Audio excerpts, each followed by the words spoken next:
what you're gonna do the next if you take it live.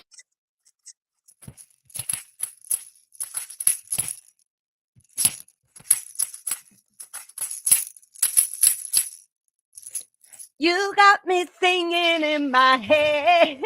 Yeah. Hi, guys. Welcome. I thought that would be a fun little intro. Me stuck at my TV, not knowing what to do. Okay. Hi, guys. Welcome to the Lara FM SBTV TV. This is episode 27, and we are talking, as you can see, it says in quotes, children are adults in small bodies. And who better to talk about that than ex-Sea Org members that were in the Sea Org that were raised as either children or raised under this belief in the Sea Org that no matter what you are, you're a child in a small body, which what we're going to talk about and talk about this whole subject of how destructive this is for the future for our lives as children and people who were born and raised into Scientology. Just what this did individually for all of us, but who better to bring than ex-Sea Org members that were involved in all of this. So please welcome Mr. Jackson Moorhead. Hi, gang. Peace. Peace. He's like, I'm Hello, out. everybody. There's Liz. Hi, Liz Ferris and her sweet little iguana lizard baby. That looks like a hornet toad. I don't think it's an iguana or a lizard. No, it's not. It's a bearded dragon. Yeah, bearded dragon. I'm on. Okay. Say hi, penguin. Say Hi, penguin. Oh my God. Can you put him closer to the thing? Blah. I wonder if it'll focus. Okay, cute. Wow, that's so cool. Okay, please keep him in the SB. Oh, there it did. It did focus. Okay, and then we have our one and only Louis Repetto. Hi, Louis. Hi, everyone. Welcome. Great to be here. Hey, and the one and only Dylan Gill. Hi, Dylan. Yay. Hello. I feel like we have a full, complete SPTV community here. Just kidding. From all the branches of love and life. One thing I got to inject here quickly because I love this work. Got a little friend here, but John Stradowski. What's his name? How do you pronounce his name? Shastowski. Anyways, just want to throw a little love out there. I love the guy's work, his passion on setting us all up with these little gajibbies. It's pretty cool. Never goes unnoticed, Mr. John. There's Me Mr. too. Bill. I said Shazowski, but Yeah. Well, I scrolled back. John Shastowski. He's done us the solid by hyphenating his last name. So hopefully I'm doing him a solid. There's Mr. Bill. Yeah. So for you, Bill wait, was Liz, destroyed. do you have Mr. Bill? No, it was destroyed by a doggy. Yeah. I've been keeping this way. That's a classic end to life for Mr. Bill. That's the classic Mr. Bill automatic move for any animal dog. Like- I though, that's literally for sure. couldn't find it. I was like, one day it was in my office. I heard- And then the next day it was. Well, did you find any I bits of heard it out in this. the lawn? I heard this, and I was like, Foxy, and I was like, oh no. See, Laura, Yeah, you don't know about do you know about the true history of Mr. Bill? A little bit. I researched because remember I was a total idiot on the one. I was like, I don't know what that Well, means. yeah, And you're it like, was just remember that show? Truly old school Saturday Night Live skit. Claymation. But Yeah. It was always, you always look forward to Mr. Bill on Saturday nights. I did watch it later, but I was Yeah. like, oh, I didn't quite, I still, like a lot of Yeah. things because No, we I- didn't have this as kids and stuff. I still have difficult times understanding a lot of you know common what things. Fire Like Marshal Bill is. Pokemon, Liz. Liz is constantly, Amazing. yeah, You know Fire see? Marshal Bill, right? From In Living Color? Kind of, From yeah. Jim Carrey. That was his original launch pad in which he became known as a great comic, but the Fire Marshal Bill. Hi, ladies and gentlemen. Yeah, anyway. Ladies and gentlemen. Fired up, Jackson. Let's hear it. Yeah. Well, my fire background, it was always awesome. This crazy pyro guy. Anyways, Right. No, absolutely. I love you say pyro guy. well, that's what an average firefighter is. He's a professional. Did you know Mr. Gould from Pack Base? He was in the Sea Org the for redheaded many, guy? many years, and he was very tall, and he had white hair, and he used to. He's been in the Sea Org for like. Oh no, that's Mr. Hank Gould. Hank Gould. Yeah. Yeah. No, I knew Hank really well. I knew Hank very, very well. He was a very eccentric, quiet, but you never knew what was gonna, because he's a Vietnam vet. Yeah. He was deep was involved in church OT5. secrets. Church secrets. That guy. Yeah, he was OT5, and he was he was actually sent to Flag to be a class 9 at one point. Then he came back, and he was kind of like stuck on pro metering, which I helped him on, I think. And then I think he went back to Flag and finished that, but then he had to come back. But then he was like the fire marshal. Does anyone else remember him? What year? This was in the 2000s, from Oh, year yeah, no, 2000 to 2013. I last saw him in the incom mission when I was ruining his and other souls. So we're all from different years. That's so cool. Well, Yep. yeah. But do you see, wait, guys, do you see how Jackson just said that while I was ruining souls? Like he's talking about it. He's there. He's bringing up things. He's slightly joking, but he's also being like, yeah, we were, you That know, was the reality. this was the reality. This was the job. And again, whether you were a child or an adult or in a small body or not, it didn't matter. You had a position and you had to do it. If you didn't know how to drive a tractor, you would have to, if your job is the tractor IC or the, you know, digging trench, whatever it is, you would then have to figure out how you would do the hatting to figure out. Not, I say figure it out. No, it's just like Read you're the this. manual. And it's just, remember, conditions or post positions or treason, hats not wearing. It's always just, this is your job, wear the hat. There's no other questions like, oh, I don't know how to do this. Oh my God, I've never driven a tractor. I don't even know what a fucking wheel is. Like nothing. It's just, here's your hat, do it. And it does not matter if you were a small child, if you were an adult. It was just, your next position is this, and your position in the Sea Org or your post is this, and this is going to help clear the whole planet. So it didn't matter. That's right. So I appreciate that, Jackson. Even Well, you thank just you. saying little things like that, it helps other people to kind of be more aware of what they were doing that was fucked up that they're not talking about. Well, That that's- will help other people. It helps everybody. It even helps me. You think I'm fucking healed? There's no way I'm healed. I'll probably never be fully healed this lifetime. So Probably. Did you listen? Did you hear Natalie Webster's? yes, With- yes, Um, with AA Ron, yes, Yeah, Natalie yeah. Webster, yes. you know, like, it just that's just another clear-cut current example of mhm. how long it takes every individual to do their thing. But I've known her for, God, I remember seeing her at our first indie party out in Texas at Shannon's house, and that's where, you know, where Marty and Mike and everybody was out there. But you know, I never, you know, and also Natalie's mom, which you probably heard her speak of. But did you guys know that Natalie's mom made her way into the Guinness Book of World Records by having a very dynamic eyeglasses? She had like she held the world's largest collection of funny sunglasses. Anyways, That's very weird, and I don't remember hearing that, but probably because I was so focused. well, only just because that's just something you know. I just know of her, but yeah. That's But very cute, though. In a cute way, she had it, Yeah. or did she have them in like she always didn't have? that was the thing when they'd go through their family get-togethers in Hawaii. Oh my they God, would, was the they god? would That's all really wear cute. a pair of mama's glasses, and then when she And passed on. when you're saying their family, are you talking about Ramina's family and stuff? Ramina. No, not Ramina. Ramina. This is Natalie Oh, okay. Webster. Okay. Yeah, Yeah, Natalie's no. family. Yeah, I was just Natalie. she mentioned what's her name? Dawson. Oh my God, I love her. What's her name? Her daughter. It's the two girls that she has. I think one is Keely or Key. I don't starts know. with a K. Anyways, whatever. I was Yeah. just saying no. I was saying Ramina's daughter and Natalie Webster are really Chantel are good friends or were good friends or they knew each other. And then I was like, Yeah. oh my God, like Ramina and you know Ramina's family took me in at a little bit and I was helping them sell pearls and their jewelry and stuff. So I Right. just got to know Wow. the whole family Oh, okay. when I was years ago. But Yeah. anyways, Well, yes, I did hear just like that Mr. Natalie. Repetto knew of Hank Gould, you know, and Repetto and I have never met. I'm not even sure of your background, but somebody's got a mislabeled clay demo in the background there. Yeah. So Louis, yeah. for all y'all Hey, who but are my in the personal chat, background. And you're talking about my literal background. No, well, No. no. I I thought don't you know. meant you were talking about Sea Org background. Yeah, I don't know your literal background, Both, but it I just guess, shows yeah. the whole small world. You know, I Okay, knew. wait. So knew Hank. Louis put up, sorry, not to interrupt you, Gary, but Louis, actually, I always interrupt apparently, and I don't give a fuck. That's what I do, and I love everybody. Thank you. Get over it, guys. Get off my channel if you have an issue with it, because it's gonna happen. You can interrupt me anytime, by the way, all y'all on this chat or anytime. Okay, then I'm gonna interrupt. Okay, great, thank you. And Hey, I'm gonna interrupt you.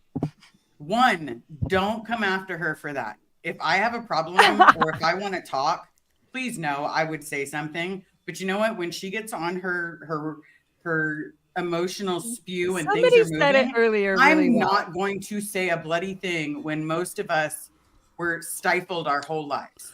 This is Rachel said it Laura's- really well. You are the cutest little ADH bunny, Laura. When you are happy, and I adore it for you. Thank you. Get it. Just love me, okay, guys? This is Laura's Stop. party. We were invited to it. If you brought better hors d'oeuvres and gifts, then you have a bigger voice. But this is still Laura's party. Thank you. And I Absolutely. also do feel like, Liz, once it's your channel, like I did book this on my channel. I love all you and I want it all to be on your channel. But once it's on my channel, I do feel kind of like the host or the interviewer. So I do feel like it's okay for me to interrupt a little. Sorry fuck for all yeah. y'all that are used to being on Janice's channel or Mike Brown's or whoever's and thinking I'm cutting. No, like this is me being excited to get answers and shit like that. So. And Anyways. it's also hard to see. Sorry, I also was going to say it's hard to hear sometimes people that I've never spoken to or have never healed from that used to be my senior or used to abuse me or used to be in charge of making sure I was abused. So it's not like I'm not going to feel entitled now to cut them off every once in a while. So not that I mean to, it's just literally PTSD. It's a reaction of like healing or talking about whatever we're talking about. But anyways, all I was going to say is that when Louis Repetto first jumped in, his background, not his actual life background, but his actual background in the thing was L. Ron Hubbard Way, which we were joking about. Gary was saying, can you put that on really quick, Louis? So I don't feel like an idiot. And Look just at his as a- background. It's literally L. Ron Hubbard Way. And I was like, why does Louis have such a shitty background or such a plain I was background? looking at it and I saw the bricks and I'm all Until oh, that's a butt clench. yeah. And then Liz was like, oh my God. And then Gary was like, oh, there have been many tears in each one of those bricks or something. He said that. And then I was like, oh, it's L. Ron Hubbard Way. Ugh. Very good, Louis. You are, again, you are an artist. Okay, that's all. And funny thing is, you know, we get caught up in the what do they call that double entendre. You know, Louis' background for his YouTube channel there is also a representation of his actual background. Oh, I didn't get that either. So is that Louis doing a clay demo in the back of Louis Repetto's screen? Well, whether it is or not, I couldn't tell Louis, you. is that you? It looks kind of like you. No, that's actually He had short hair back then. someone who. Oh yeah, that one on the one on the left. If you're looking at the screen, the light blue. Now she was in the Sea Org since she was 14. I'm not going to say how old she is in that picture, but because I'm not sure exactly. But she's doing a clay demonstration as part of a compliance report with another Sea Org member who I knew who had a forced abortion that I was a witness to. So you really do know what's happening in the background of this. That's so crazy. Yeah. So you must have gotten this from somebody or your own, like, or a magazine where you're like, oh, I know these people. I took the picture for a compliance report. I did it. Wow. I took that picture there. Just to make a With comment my to keep phone. this keep the topic light was I see that clay demo's pretty much a candidate for a pink sheet too, because a couple of things are not labeled. I'm just joking though. I was like, Gary, you're really getting The thing really is Well, that I mean, you're you see how it just made you all but they laugh? wouldn't We're all- get a pink It's sheet. true, Yeah, which I well, love. That's just the way it was. Louis They're not still in a trying to course room. continue the joke. What about the pink sheet? Yeah. Well, they're not in a course room, which is even Oh. more non-standard about this picture. Yeah. Because they're doing like this weird program that the COB was chairman of the board was having us do at the time, called these reading things in the chronological sequence and then doing all this special hatting. That's what this right here is. And I was the staff section officer. CMO was running this on us. This whole like evolution in the mind. I was going to say, was it a CMO? CMO? I was going to say, was it a CMO program? Because that literally Yes, it looked was, like but it was something written I would by. write. RTC locally. Right. So Well, it was that- probably a program that was like top needs to get done. This program Yes. was RTC program. It wasn't a CMO program. It was written by Or an RTC Elbridge Com. for Yeah. CMO to get approved. I mean, I for accidentally ended up CMO. with this photo. I accidentally ended. When I left the Sea Org, they went and deleted everything that I ever had, and you know, took all of my stuff, all my pictures, all my certs, all my everything, and left me.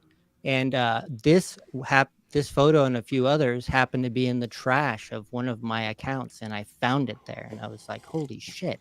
You know, some of it.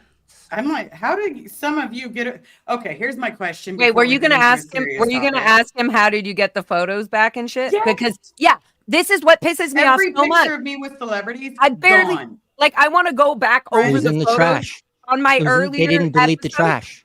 trash. On my earlier episodes, all those photos are literally my only photos. So when you pull up a Clay demo photo like this, I'm like, how the fuck was he able to keep a Clay demo? Like, maybe it was the different standards. Please tell me. But like, the Int Ranch cadets were forbidden for moving or taking any knowledge or anything from the Int Ranch base. It didn't even matter if our brother or family or sister were in it. If the RPF base was in the background, or if there's a mountain where you could see exactly, like, we weren't allowed to have any of these. So yeah, I'm with Yeah. Liz right there. Like, how did you even get this? And we're talking about children. We're talking about, yeah. There's so much. Yeah, because like literally every, 4 Did they years of not inspect? pictures.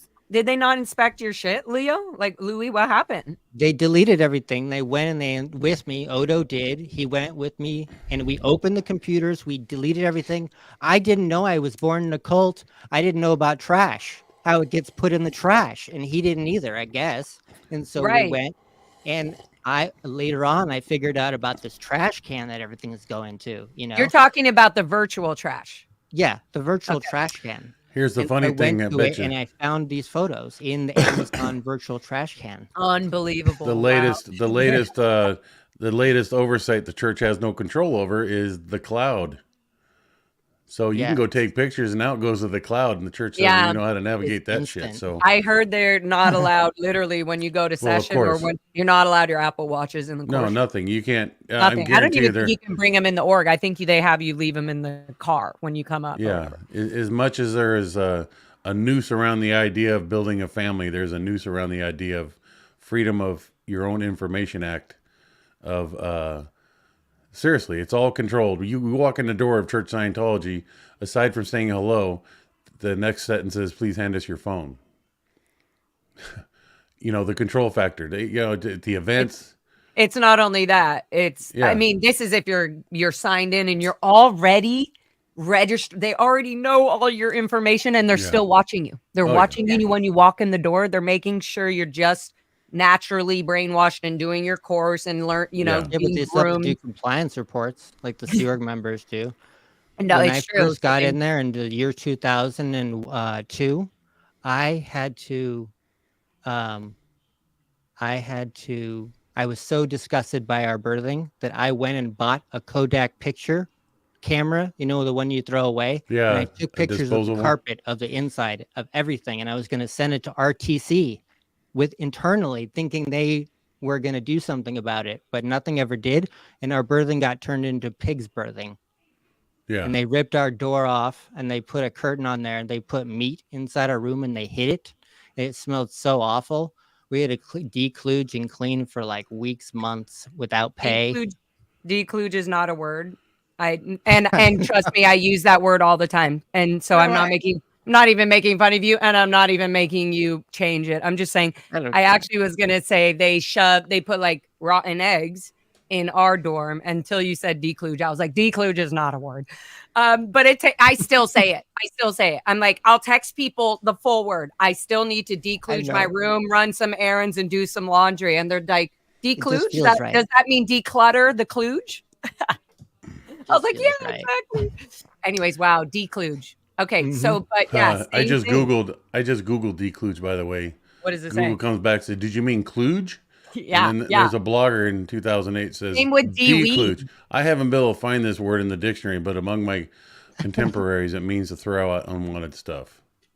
Yep. Wow, it's like Scientology putting Scientology into the English language as if it is really there, existed, but it doesn't. As That's they what's- always did, Right. including the infinity symbol, Yeah. even Yeah. the ARC triangle. Everything How was many of us Hell, stolen. I- Here's all someone that- else who says it's decluttering as a healing What's that, journey. tattoo? Yeah. Yeah. I have the infinity square as well, done with 2 baseball bats and baseballs. Yeah. Jackson's Wait, is about that to because pull you out his- infinite? What's Huh? the wait? I got an infinity tattoo as well. But what does the baseball bats have to do with that? Okay. Okay, so Gary, you're infinity next. logo, So you better pull up and this. then I use the baseball because that's my thing to make the infinity signal. Oh, I get it. Okay. Okay. I I was don't like, have- what's the baseball? What?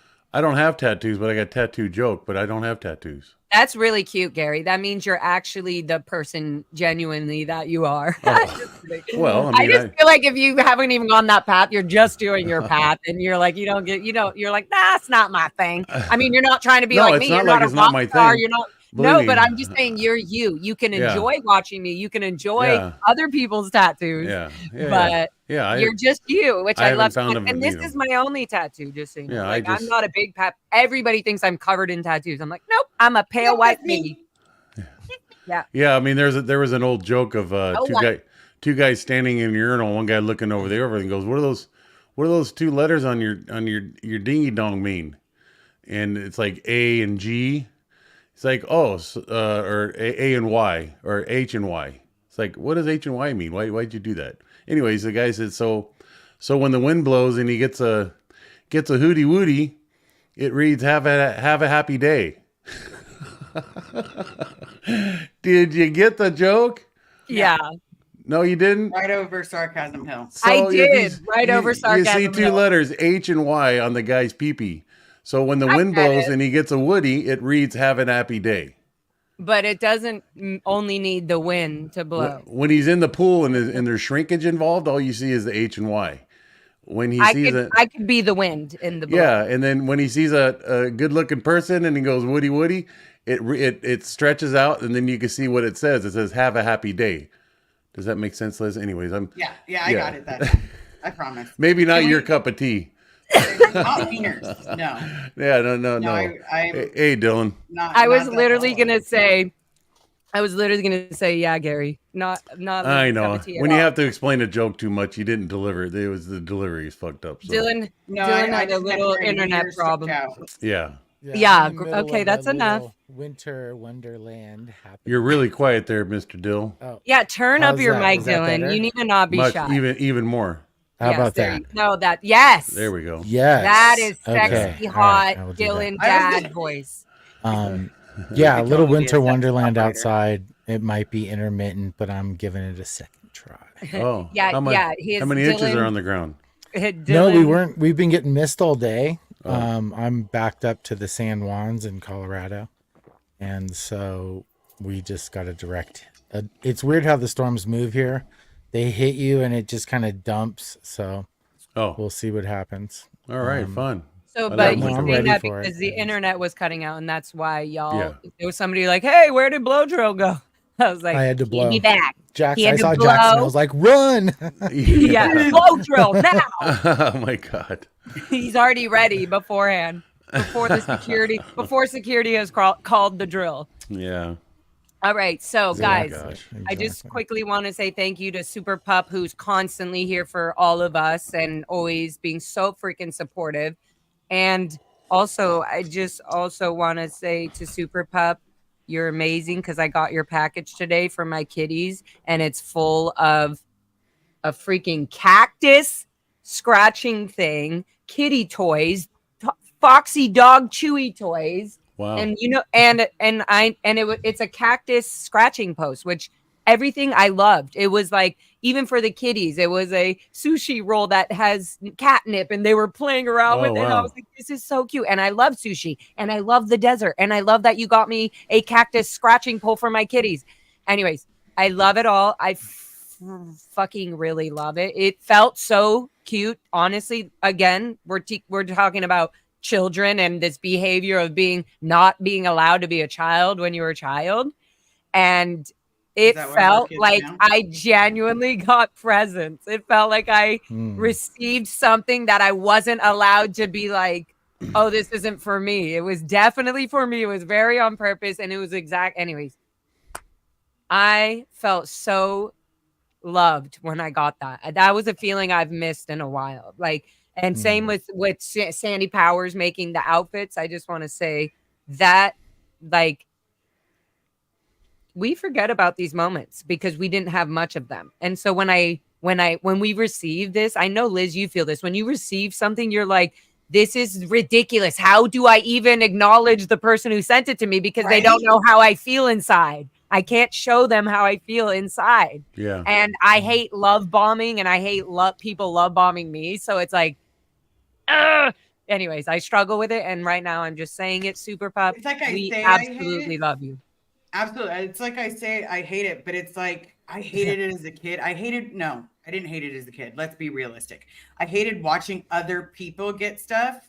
And then when it came my birthday, it was just, oh, I'm really busy in income. I'm a really busy LRH com. Come have a slice of birthday cake in my office. Right. But all the other kids do all that other stuff. Yep. And not wanna only do that stuff. I shared a picture of how the kids at the Ant Ranch. I probably have it up somewhere, but maybe I'll pop it up. But Put it on your how that, like, background. even when I well, my background's being I occupied. know by it's beautiful. my kitties were just there, and Foxy's right beautiful next to me, there. so I literally What is can't move. that? They're all Don't change it. Lou? Oh, we just talked about this, Dylan. You missed it. Okay, wait. saw So what I L. was Ron gonna Hubbard way earlier. Yeah, we talked about, you guessed I it. was You like, guessed wait a it, Dylan. second. Look what is, and we talked about it further because Liz and I were both like, Did you put bricks on that road? no. This clay demo okay. behind Louis, he actually Oh, took yeah. this picture, and then he was just wow. telling us how Odo made him delete it on everything when he was leaving, and he didn't realize. Well, now he knows that when you delete something virtually, you can get it back. And because me and Liz were like, how did you get these pictures? And also, this It's is on the interesting. cloud. Again, it's on the cloud or whatever. But also, this is interesting because it makes sense to times of how old we were and what years we were in the Sea Org or in as children, right? Because Liz, I only had like actual Polaroids. The old cameras. That's the only photos I had, and I was trying to hold Like on the to the physical Instamatics that you had photos. to go get developed. Yeah, literally. Yeah, well, the Yeah, ones like you didn't I'd have take a a picture memory. and I'd be like, I don't know how it looks. You gotta go. I Right. gotta go get it developed to see. Yeah, because like so- pictures when I was a kid at Pac Base, like there's like 3 pictures of me and they're all the exact same day posing outside AOLA on the bench. But other than that, I remember my mom taking pictures of me and the other kids, like Sasha and Serge. We didn't get any of that. And then when I joined the Sea Org, I got nothing. I got to fight for my passport, and then I didn't even get that. I had to get a new one. Wow. Yeah. And they're recording It's every insane. single video in there, all the cameras. Yeah, that was gonna say that, and I'm In also every hallway. I was also thinking, Liz, like passport. I didn't even fucking know what a passport was, Yeah, I was gonna literally, say, Right. until I left the Sea I Org. didn't even have a I driver's think I would. license. Yeah, I think I was afraid to hold a passport. Like, I shouldn't be holding that. That's like government. That's No, all I was- really knew about yeah, it. I got my That's passport the when I was outside officials. 15. Oh, cool. You got your passport when you were 15? Yeah, you have to like go and it's a whole process. Yeah. You gotta You get have to your fill picture out an taken. You application, gotta get little sit there and be like, pictures and all this stuff. So where were you originally born? as Liz? far as I can tell, San Francisco, because I've been told so many lies this Wow. lifetime. Okay. Did you that's travel uh, somewhere like Mhm. Europe or somewhere? Yeah, I've been to Europe hundreds Oh, of times. that's why you got your passport. There you go. Yeah, that's what I mean. I was Mystery gonna. solved. There you Yeah, go. my godmom is Dylan. in Europe. You know, speaking of legal documents, Not just a dad, he's also a Legal documents. investigator. 1979, I had to go down to Uh-oh. Los Angeles And this is my social security. That's my signature You from still when I have was your original. 12 Wait, years hold old. it. Keep holding it still because it'll focus. Pull back a trying. little bit. Oh, there you go. Right there. That's my Whoa. signature when I was 12 years old at a downtown That's LA so building. neat. Do you still have good handwriting, or did you just try really hard to do that? No, it was just my signature when I was 12 years old. But That's this so is my cool. actual social security card that I found myself having to get obtained because of the legal requirements for kids. When I was a cadet, we had to have work. What do you call it? Work. You had to Work get permits? okay. You basically, there was some sort of work authorization or something, but we had to legally be able to work. So part of that is we had to get registered in the system. I got a draft you have to number. go- I got my social security number, but I had hit that age and I couldn't go do cadet projects because I didn't have my work authorization, I guess, recognized by the state. So it was just part of the legal rudiments that the organization was getting into play. And I just remember going down there, the old school fluorescent lights, everything's marble. It was all kind of very your classic administrative city government facility, and filling this out. And I remember signing that. I wish I hadn't signed it in red, but The it's just signature fascinates that me. you just showed us. Huh? Is that what you were going to sign? That thing you just Yeah, showed that us? is literally the signature that I signed. And I you're not supposed to what do you call that?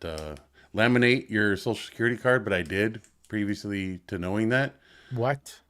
But yeah, you're not supposed to laminate your card. Dylan, 'cause- did you laminate your social It security? says that on the card. No. well, Oh, didn't- okay. I You were signed like, this. what? I thought you But meant anyways, like, uh-oh. this is from literally when my They must have 1979. put that on later. That's crazy that you 1979 still when I have that. arrived to LA. Wow. So Where was that? Did you have that on your person? When I you had, were- how I managed to keep it through anything and everything, the thick and thin. This is what I mean. Like, Crazy. it's so crazy to even like, I have tried to think like, how have I honestly, how have I held on to my own passport? Like how I've like, I know this sounds probably like, what do you mean? What's so hard about it? Like we all know, like we didn't even understand the way that life outside in this world was functioning, let alone holding on to our own bags and our own clothes. Like I can't help but talk and say it's similar to somebody who is schizophrenic or on some addiction, but slowly getting through life. But like, oh, I got to get back to, but being on just life, like just being outside and having no boundaries as children Yeah. from your parents that have taught you over days and days. And no, like we didn't have that. The parents were only there for 2 hours or maybe a Saturday morning, or maybe you got a day off once a year or twice a Right. year with your parents. There's not every day. There's no time to even argue with your parents or to get into any disagreement. It's just the way it is. And goodbye, 2 hours. Oh, I love you. And so to even like have a difficult time of like the whole spanking thing, and then having to explain that to my parents when they got off the bus and stuff, and me feeling like shit, like that's during this only 2 hour period. So I'm like, oh my God, I've ruined everything for like a month now. They're never going to be okay with like, anyway, so sorry. Wow. I I'm just going quickly on. wanted to, because people were making comments about, there's this gal, Bridget, she had hers laminated Bridget too. Harrison. Wait, Yeah. but also Bridget Harrison Your asked, oh, you're talking about Yeah, the co-conspirators. I laminating. love it. Yeah. You're and, like, and we need to bring this up. I thought you were bringing the question up on the no, screen. well, I guess I don't know if I can. But, It's right here. No, I'm saying No, the we one can't that's click on on the it. screen. Oh, Bridget yeah. Harrison says, question, did you guys have to cook as kids? Who wants to start? Because we all have Here, I'll different. start real quick because I Liz, got to take my bearded to Okay, hurry. back in a second. Basically, when I was in Florida, yes, at the Cadet Academy in Florida, we cooked for the crew. Like we were in there. If bread needed to be sliced, we were slicing it. If we had to peel potatoes, we were peeling potatoes. Now cooking, it was the only time that I remember us actually cooking was on the weekends. We had to cook for our parents.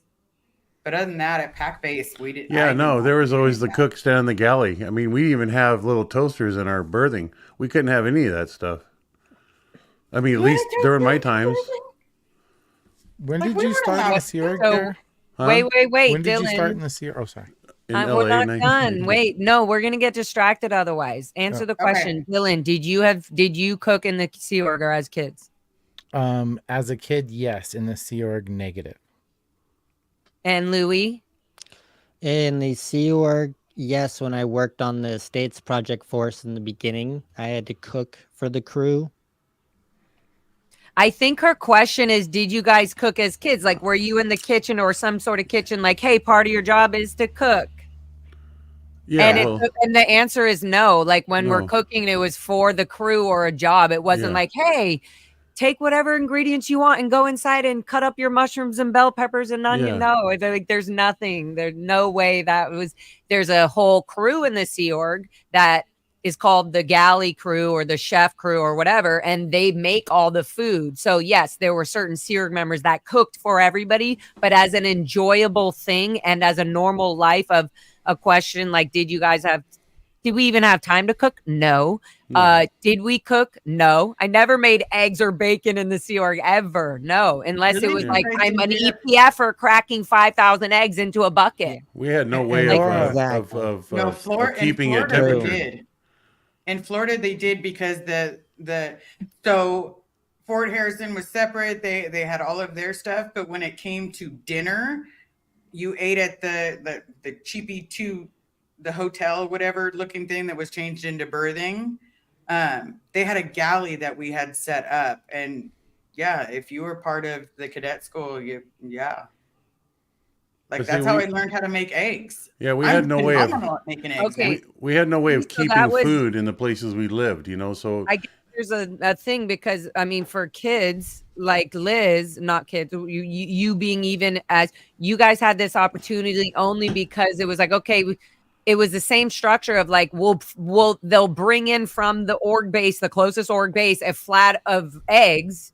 Or however, whatever the disbursement is, but it's like an egg per kid or 2 eggs. It's like, and then you cook it if you're hungry. It might be no. Int Ranch was this is the meal time. Here's the flat that it. We talked about this, Gary. Load the pans up, the silver pans from Gold the Base. hotel pans. Send them hotel pans. Send them to the Int Ranch. Go ahead, Cadet. Liz.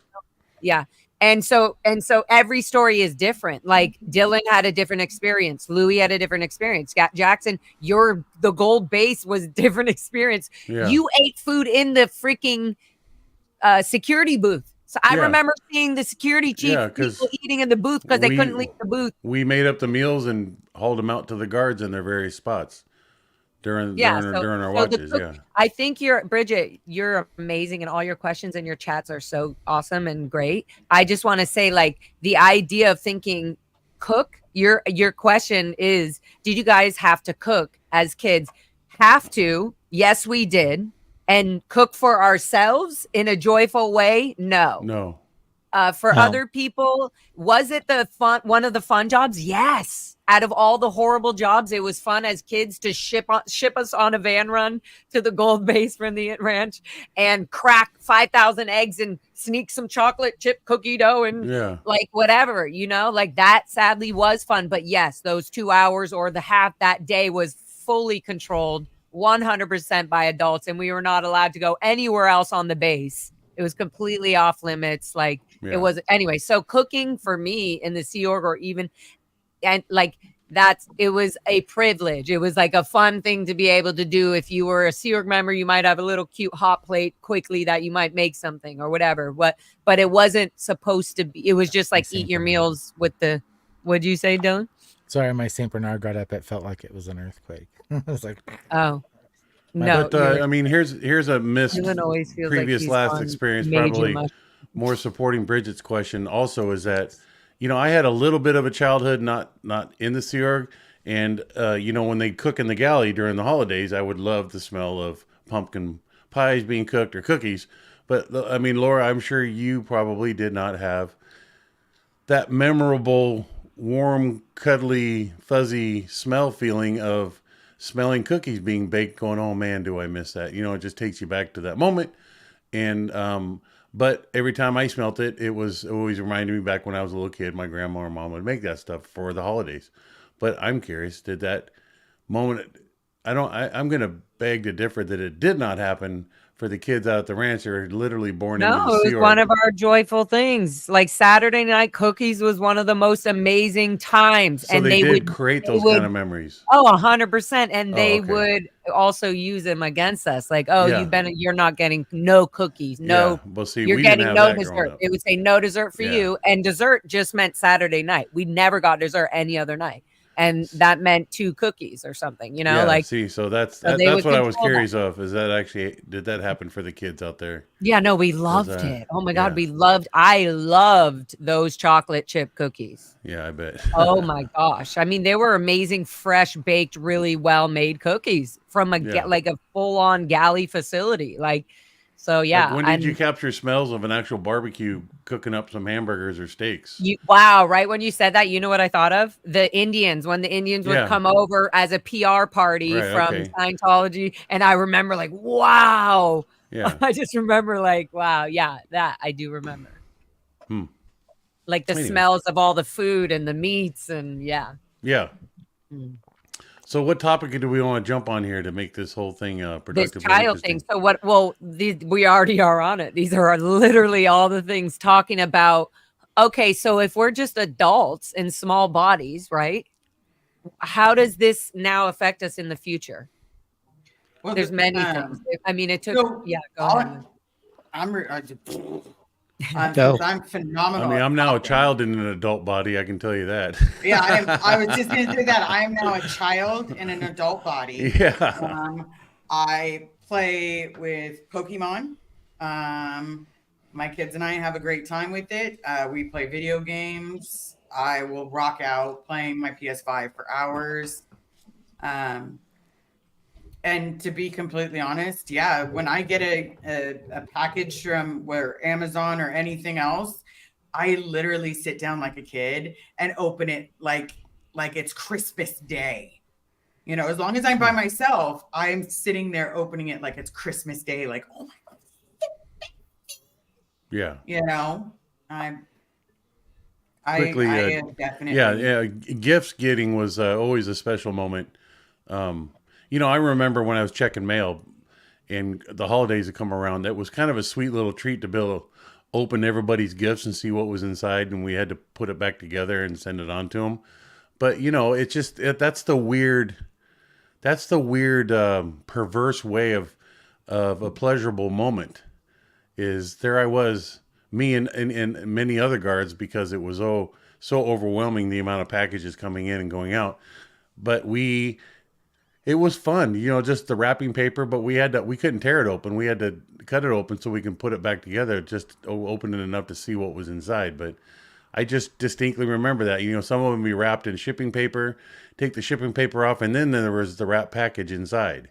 So you kind of got to open up a package twice. And then there was a smell that came with new things, new pajamas, that new pajama smell type of thing, or cookies that were all like Ron Cook's mom used to make like 4 or 5 huge gallon-sized bags of Ziploc bags of chocolate chip cookies. Come in this huge box. Not only would he have his yearly supply of underwear and socks given to him by his mom, but it also came with cookies. And that was one thing we could start eating because his radio handle was called Deacon. But when Ron Cook's mail came in, we would look for his package and we'd radio him on the radio and go, Deacon, your cookies are in. And he goes, go ahead and enjoy them, you know, and we'd sit there and eat home baked from his mother in Oklahoma.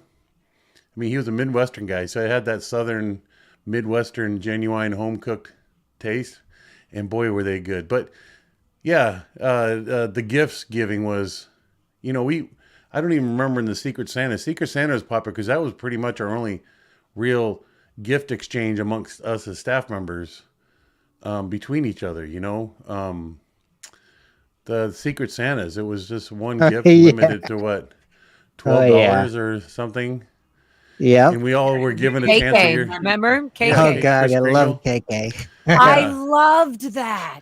Fuck Yeah, yeah. but we couldn't These bake stupid cookies. things I love. Yeah, I so won't do somebody- it now. I fucking hate it.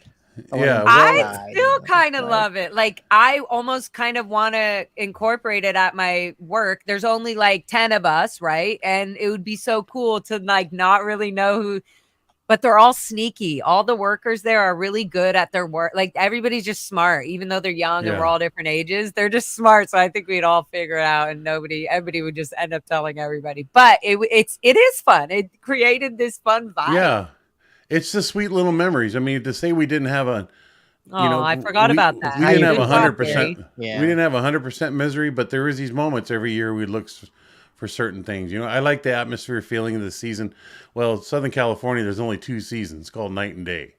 But you would also get your rains. And then I remember the first time it snowed at the base back in the 80s, sitting there on watch, not realizing how, you know, you could watch the weather if whatever weather information was available. But just suddenly in 2-3 o'clock in the morning, I'm sitting in the booth and it started snowing. And I absolutely love snow. It don't matter how much it's snowing. When it's snowing, I just love it. So, I remember the night that it happened, and I was trying to justify driving around in the security vehicle to do patrols just to go out and lay tracks in fresh snow up Lambs Canyon, or to get the windshield piled up. Or when we went to Big Bear as the whole org, and we went up there, and ironically, there was a snowstorm that showed up. The years before, we would always go up there, was never snow. And then this one year, it was like a blizzard up there. I absolutely loved it. And, you know, little memories like that. But, you know, the smells of a barbecue, good old barbecue, the hot dogs. Somebody asked earlier, wanted to know whether we had hot dogs or not. Yeah, we had hot dogs. Oh yeah, I pulled that up. Hold on. Let me. Yeah. Oh, here's this one. Rarely. Oh, did you Yeah, right rarely. here? Oh wait, did you guys have to cook as kids? We did that. She asked again later, that's did we? expensive. did we Yeah, have yeah. hot Wait, dogs? wait. I have it right. I was like, oh, that's an interesting one. I know. For everybody. Well, it's just interesting to people listening to these details, making them wonder what it was like for us, you know? Well, Mhm. Yeah, 'cause Right there- here, it wasn't all Gina. bad. Oh, hi, Gina Marine. yeah. Okay, Gina Torino, guys, just brought me out today to a fabulous lunch. She's a fabulous lady. Oh, She wow. gave me so much amazing advice. I was afraid to meet her because not afraid. I'm a strong babe. But I was like, am I wasting my time to deal with some weirdo? And then I'm just going to be like, okay, learn that lesson. Nope. Complete opposite. So fun. And Gina, thank you so much. And this is a great question. Did you guys ever have hot dogs? Yeah. We had them on Saturday. Dylan, I don't know if you did this, but cadets had them on Saturday sometimes, you know, Saturday hot dogs and burgers That started back in the out on the sports field. That started back in the 80s. Well, you know, when I got, Reno's Day. yeah, on Reynolds Day, always on Saturdays. It was always it started off more of a party atmosphere in that we look forward to it because Rick Asnaran and some other guys would see to it that we have kegs of beer at lunch. And what was not eaten, we have Dylan, have you heard about this? Yeah, Yeah. I'm I have serious. never heard of alcohol being Yeah. No, other there than was- when I was leaving There the literally Sea was kegs of beer at our Saturday Reynolds lunch. This must have been pretty how early long? 80s. Yeah, the early 80s. Yeah, I was like, how Yeah, long this did was like this in last? 82 to 84ish. But it was also a lot looser. It was like when Wow. we have our Christmas parties. That's when I wasn't even born. the goldenrods would show up the next day because everybody would be having their reachy touchy feelies. Out And, tooties. yeah, and then you started Heavy realizing that's like petting. Heavy God, petting. just touching a booty or a Was boobie that- was or that going- on TV? or doing the No, full no, no, bumpity no. bump all Yeah, yeah. resulted in the same thing. So And- people started waking up to fuck. It's like, dude, if I'm going to go the 10 miles, if I'm going to go with this play field, I'm going to go Right. the 10 full gamut. So people started learning this like, well, God, if I'm going to go out to D and go, you know, have some sexual activity with somebody, I'm going to get as much as I can because I know I'm going to end up being on the RPF by tomorrow anyway. So, but yeah, the parties were Saturdays. We definitely had the barbecue. I like how you say the parties. The parties. Yeah, Or The I'm like, only what? parties we had. I'm like, what? Parties? Yeah, I But don't these know are how many also parties. wait. I want I people never to had know a party. this is definitely about the children of that were not just There the were no quote, parties children there. but Yeah. yeah. This is earlier on in the years. Just to clarify, Jackson's talking about 1980, the 80s to even 90s. That's like some kid. I was born in 86, so like some kids were just being born in this time. So definitely you can see how things have shut. We're going, what the happened? But this Yeah. also happened at this time. But now we can see how things slowly progress to no more of this, and all of a sudden they're in Yeah. a jail, basically Yeah. years later. I have a question. 'Cause Yeah. I used to remember, like, There is so much of me that wants Betrayal. to call my mom on live and just be like, so here's the thing. She was the LRH comm, and I could have sworn when I was a kid, I saw people drinking beer when AOLA was #1 that week, and they'd get a whole bunch of pizza and a whole bunch of beers. Wait, I do remember something like this in Clearwater as well. When I was in the Yes. Sea Org in Clearwater, there were certain people, I just didn't understand the concept of alcohol at the time. So I was just like, oh, bottles of what? That nasty tasting shit. Yeah. I could never acquire a taste for beer, but you mentioned pizzas. And Liz, are you done saying what you wanted to say? Gary No, 'cause I says, really but you wanna call mentioned my mom pizzas. live. Sorry, Well, sorry. After Do the it. new galley in Massacre Canyon was built, after it was built out from an old hotel style to modern day stainless steel, new grills and all that, there was also a hood system above the grills. And part of the new fire code is it had to have an extinguishing fire agent in their food grade extinguisher to handle any grill fires. Anyways, one time during dinner, somehow, some way, just 10 minutes before dinner was to be served, someone set off that fire alarm and ruined dinner in one shot. Everything under that hood became contaminated with Purple K. I mean, that's just, anyways, in the fire extinguishing world, Purple K is food grade. Said, yeah, it's putting out grease fires. So as a result, somebody ordered Domino's pizzas, and I could swear we had like 150 boxes of large pizzas sitting on tables in our dining hall. And it was the first time I'd ever really witnessed that could be done. But that's what dinner turned into. Everybody came down for dinner, and then to find that it was contaminated, and then they had to go back to work, and then we had to order the pizzas and then have them come down later to delay dinner. Are you 'Cause- sure someone wasn't trying to blow? No. Best No, pizza it was ever. truly somebody fucked up in the galley, set the fire extinguishing system off, Oh, I hate contaminated that, dinner dude.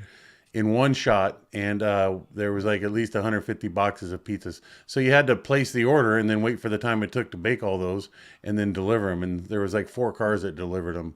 Anyway, it's just a little memory when you mentioned pizzas and our parties and feeding of the crew. We never Yeah, saw that's very pizzas that often on top of it. You never really, it was rare to eat pizzas. So Yeah, I was gonna say hamburgers and hot dogs on the weekend. Otherwise, it was the same extra scraps that we got from the gold base. yeah, Whatever was whatever they fed us was on the menu for that. whatever was put in the pans. Yeah. Yeah, we definitely never got any hot dogs at Flag. Period. No, in the CMO, we didn't. We never had little weekend That's so parties. funny. or- Period. No, well, we were on a card system. Gary would know this. Yeah. And this is in what year? Team share in, system. Yeah, like our team share. But this is And- in Clearwater. Yeah, in the Okay, 80s. what like year? Mid-80s Yeah, to. Okay, same like, time ish. and No hot dogs. No, seriously, we had the team share system basically consisted of a few cards, and your top card was like your social card. That meant you could go and do anything the org was doing. And then you had cards like your birthing card, your meal card. Yeah, to be in possession of these cards afforded what the card defined as. So if you had a birthing card, having that card afforded you the ability to sleep in your normally assigned birthing. Right. So we would sleep in under our desk. I like sleeping in my office because it was like you didn't have to go anywhere when you woke up. You're just like, yes, let's go to work. So yeah, we didn't get parties very often. We didn't. We didn't even get libs very often. You We mentioned the pretty lack much- of seeing hot dogs. I remember I had a dog her name was Kira. It was a mixed breed between a German Shepherd and an Akita. She was such a lovely thing. Anyways, I was always enamored by dogs. You can endlessly scratch them and they always enjoy it. You could just, it seemingly is like, I'm getting tired of scratching and they just keep loving it. And I thought I should set up a machine to see, I could, set up a machine would sit there and scratch a dog in a spot and see how long the dog would stand there, take the scratch before they walked away. The other thing is how they're just seamlessly, endlessly hungry. So after a Saturday lunch that we had hamburgers and hot dogs, I went around to the plates because the officers, the more senior staff, didn't have to clear the plates, and the stewards would. So I picked off like 45 hot dogs, uneaten hot dogs off plates. And then I went out to my dog, Kira, and she just sat there in front of me, and I'd feed her one hot dog, and she'd swallow it. And dogs don't chew it. You guys all are familiar with dogs. They just They take it down the inhale gullet. She took 13 hot dogs from a complete empty stomach. On her 14th one, she swallowed it and regurgitated it, went off and buried it, came back, sat down in front of me looking for another one. So I went up to 18 hot dogs, 5 of which she went to bury. But a dog's desire to have food for sustainability, I was enamored by this. It's like, it just doesn't stop. They just don't go, no, I can't take it anymore. But they open their mouth, take the food, they go bury it and come back for more because they know the value of what they're being given. So they want to keep it for later. It was just that was a little story with hot dogs being served on Saturdays. I went and collected them off plates that people didn't eat and tried to feed my dog with them. So That's you cute. guys I'm didn't not find mad that at as it. funny as it was for me. I'm sorry, but I muted myself, Gary. I was laughing. I muted myself. And I wanted to put this one. Look, of course they couldn't just have extra long break while they waited for pizzas. Nope. Had to get back to work. No waste of time. That's right. Yeah, no. That's exactly what it is. And like hot dog, hamburger, pizza, whatever, don't matter. It was like, and sometimes there was sometimes I would get back to the, it was always a buffet line of something. Yeah. So it's like, get it, whoever first come first serve. And so I would be like, so annoyed when I come late and like trying to piece together like, okay, here's a patty.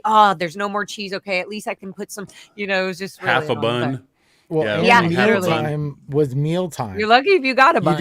You didn't like, you couldn't go after mealtime and go get a meal and sit down and eat. No.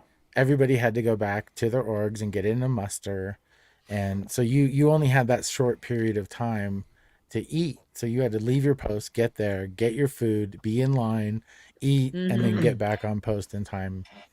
And then what about Judy? Mandy asked a perfect question. Was anyone allergic to something? How did you I combat never that? knew Like, anybody had any allergies. That was a foreign. Shellfish. That would be like you'd be PTS if you Yeah. actually were allergic. Right. You would get handled in session. Yeah. wait, so It Liz, wouldn't- you've always been allergic to shellfish, but I don't think we actually got served You shellfish never got very much. shellfish in the Yeah, sea. we never got anything special like that, but But never So- knew of anybody ever having any dietary I can't concerns. Right. Yeah. Yeah.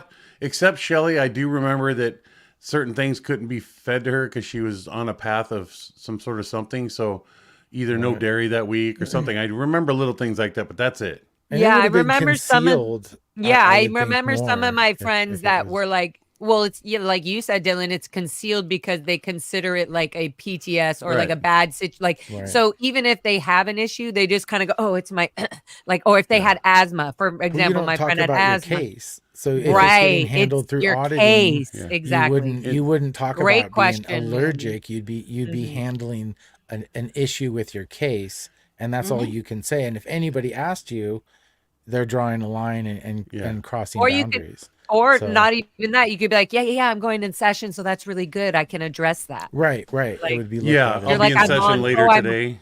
So I I remember should when get I it was, handled, I remember when I was a Yeah. little kid. I have a PTS situation. Yeah. Or I should see what auditing action will help me handle that. True, but I when can't I was wait to get onto my Purification grades. rundown. The Go ahead, purification Liz. rundown. I'm stepping on you, Liz. Sorry. So when I was a little kid, I got auditing like two massive times. One was because I told someone that I missed my dad, and I was immediately thrown into auditing to find out why I didn't want my dad on post. Wow. That one was Yeah. You're trying to take down the super. Sea Org. Yeah. Well, and Yeah. grief Super. on the tone scale is extremely low, and that would be, and so is apathy.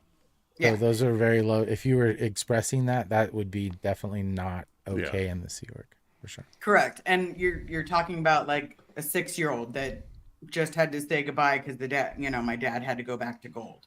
Right. Well, Um, children are adults in small bodies. I just read that. True. So then the second No, and time, that's what we were forced to confront. Is that concept when you're a kid and you're developing, you're not able to. You're supposed to experience those feelings and have Yeah. people there. Yeah. Just Here's the going back thing, a though. little bit. Go ahead. I was the staff section officer, and I used to do the asthma allergy rundown on staff members, and I would even do I it on, Sea Org members that were below 18 as well. You can only do asthma allergy rundown has a special procedure in it and you can't really do that on someone who's barely new in the Sea Org. So I have a question on that. Like, okay, Becky Hughes had, when we were marching and like they would have us run laps as punishments and whatever, along with spankings and all kinds of things. But I remember looking at Becky at one time, and she really was not joking. Like she had like, she was like, I can't breathe. Like, and somebody then pulled her off. Like, I remember her being on a fire hydrant, like one of the box, fire hose hydrants that we made or whatever. Right. She was sitting there like trying to breathe, like, anyways. And then she was like, I need my inhaler or something. They did get her this inhaler, but the person tried to start doing the asthma. They did right away. And you know how it is, like a touch assist. Oh, contact. Shh, just touch it back right away. Like, if it's, so for them, they don't see asthma as like a physical, like, oh, I broke my arm, bring them to the, they just think like, oh, she's dramatizing or she's creating. They would never use anxiety, but that is the word. She's stimulated or whatever it is. So they use this process, right? They started using this asthma process, and I had never heard of it until I remembered this, and B, that was the only time I heard of it, was using this asthma process. That is so Sea Org. It's like doing a touch assist after somebody just was bit by a rattlesnake to ease the pain, and do a contact assist to take the pain away. You can try to hold the rattlesnake's teeth in line with your bite marks. I mean, that is the frame of mind bullshit of how fixed people are to the cult way of thinking. That Scientology's rules, policies, and procedures override anything other solutions in life offer to solve this problem. So it's almost like having a car accident. The firefighters are supposed to get there first and start doing a touch assist before they actually start plugging holes and fixing broken bones and getting them to an operating table to get their bodies fixed. No, that's not true. The compulsion is what's that? That's not true. What do you mean That's not just true? Not true. Like, what's not true? When I was in the Sea Org and I was a staff section officer, if someone had a serious situation, I brought them to the hospital to the emergency room. But there was certain cases. For 3 days. Yeah, no I'm not saying it didn't exist, but for the majority, like we just got rid of the doctors in the system. We had to do that to take care of the staff members. Yeah, no, and this is what I went through later on when I was drilling staff members, was affording the people. You walk around the corner, find a staff member collapsed on the ground. What do you do? That became my little mantra for training staff. Check the airway, check for breathing, check for circulation, call 911, start reversing that understanding that 911 is our enemy. It's actually our friend. And we pay money for that service. So let's utilize it when that service is needed. So yeah, Louis, I'm not trying to kill off on it. It's just, I was trying to help our listening people understand the first uneducated instinct of a standard Sea Org member, especially starting at a young age, is to apply an assist as opposed to fix. First, address any medical issues. It's like if you call a hospital or doctor's office, any sort of line of medical help to you, the first thing stated on the voicemails is if this is an emergency, call 911. Hang up and call 911 and seek help there. You're calling a place that is not an emergency service. So I was treating and training the staff to have that understanding that if you walk around a corner and find somebody injured, what do you do, and how do you stop bleeding?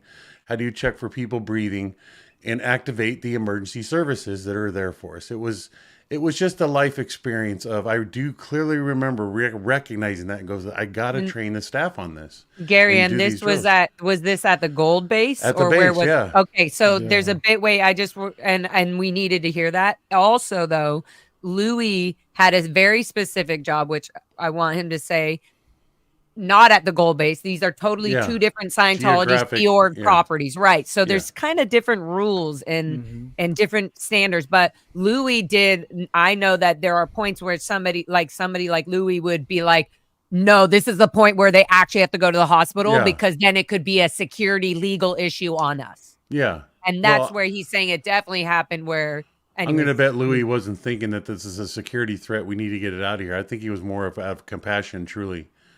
Now, Louis, my question would be: I don't know. Let's ask Louis. Do you feel you were having to you insisting that somebody seek or we get a medical attention to this person now, did you have to fight people through that and explain other Sea Org members, somebody saying, no, we need to give them assist? I mean, did you feel like you were going against the grain and pushing through this real life solution as opposed to a current existing Scientology solution to solve this? Or did you just naturally, we need to go to the hospital? Somebody walked up, he goes, I need help. You see it and go, yeah, you need to go to the hospital.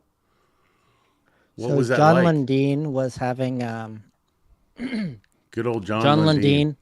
Yeah, John Lundeen was our captain of American Saint Organization from when I was there, 1999 to 2013. And in around 2009, he started to have all kinds of heart issues, not heart issues, but his arm situations that were indicators.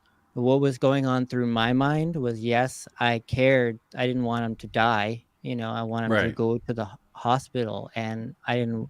And then another thing is, if he did die, I would probably get put on the reconditioning project force. Right. And I didn't want that. And then another thing was, at the hospital, they have good food there, and I can go and eat real food because Oh they my never fed gosh. us good.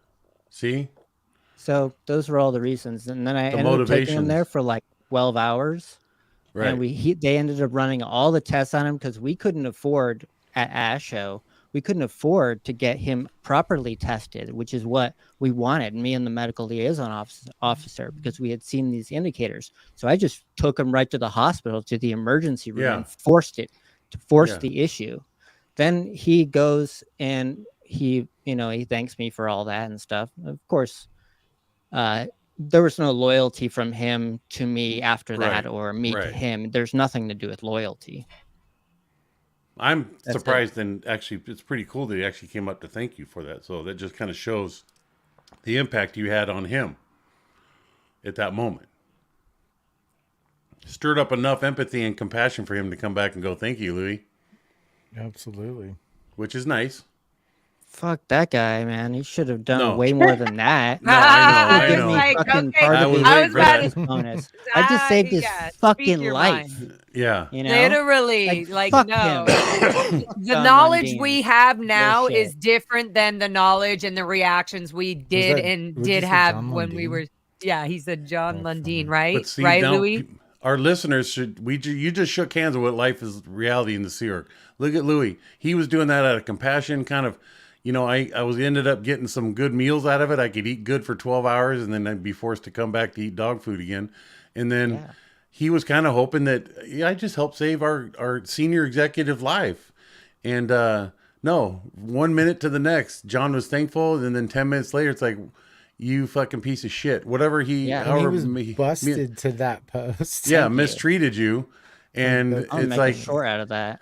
yeah. I mean, John Lundeen was busted to that post. SSO?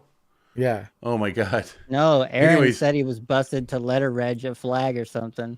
Wow. No, I'm but so in the happy. 80s, he was high up. Like he Yeah, was, he used to be at the Ant base. was a John used to be at the finance Ant base. right. And He got then after that, con he was status. He got con status. That was Yeah. I saw that Supposedly. issue. RPF. No, not and before supposedly, I Gary. saw it. I saw I it. saw the Yeah. actual issue. But Yeah, you're well, I'm saying sure. supposedly because he did not have Yeah. a good high ethics level No. of Well, right. And at one point, it all got subtly changed and the emphasis changed. So a lot of things got conveniently canceled and conveniently dismissed that didn't fit the kind of new way of interpreting. Somebody the having only con status, Dylan, means that Dave couldn't execute his wickedness upon people. Well, yeah, and it was. Then he got sent to the exactly, RPF you know, later. A few There years wasn't later. you couldn't even have ethics, protection. 1990. Like there was, that didn't mean, and that's supposed to be, that's LRH policy. So Yeah. that was subtly changed.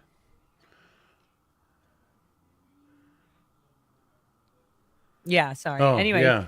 I was reading. Still Dubel. I just wanted to how say, you from a pronounce that? dedicated never-end Scientology detractor for about the last 25 years, that it is beyond heartwarming to see this group of people laughing together. I love how well defined that is. A dedicated, never in Scientology detractor. There, I mean, you only become a detractor by having experienced something first, right? But no, that is so well spoken, and also for 25 years. I mean, all that short sentence says so much. Yeah. Yeah. Dedicated never, and that's so cool. Well, thank you, still, Thank you. Dubel. Dubel. And I just wanted to say thank you. Hi, Janice. There's And Janice. Janice Gillum Janice. Grady is in the house. She yeah. says, She's gonna be Laura, I just got rocking my SBTV shirt in today's mail. We'll be rocking it next time I'm on your Such show. a beautiful human being right there. Yep. Rocking hot. Man, She is we such a both are babe. learning from each other so much. It's quite wild. Yes. Yeah. Thank you, Janice. Sweetheart. There was a question here that I put up, but then we were talking about the not being able to cook. And so I just didn't want to get it not it's from One Love. Hi, honey. 51,000. Question: do you let yourself enjoy the things you missed in childhood? We need to honor our child selves. Yeah, child selves. That's a hard word. Even as adults, I feel like two people: the child in trauma and the adult who eats Fruit Loops.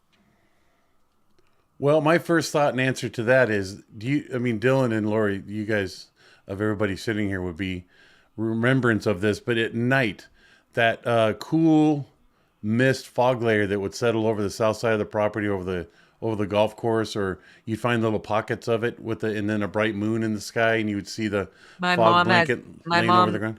Yeah, my mom, with the crazy camera she's manipulated with, she loves photography. She's sent me so many photos of geese and it's really beautiful. Well, a little moment like that at night, it reminded me of this childhood, enjoy things from your childhood.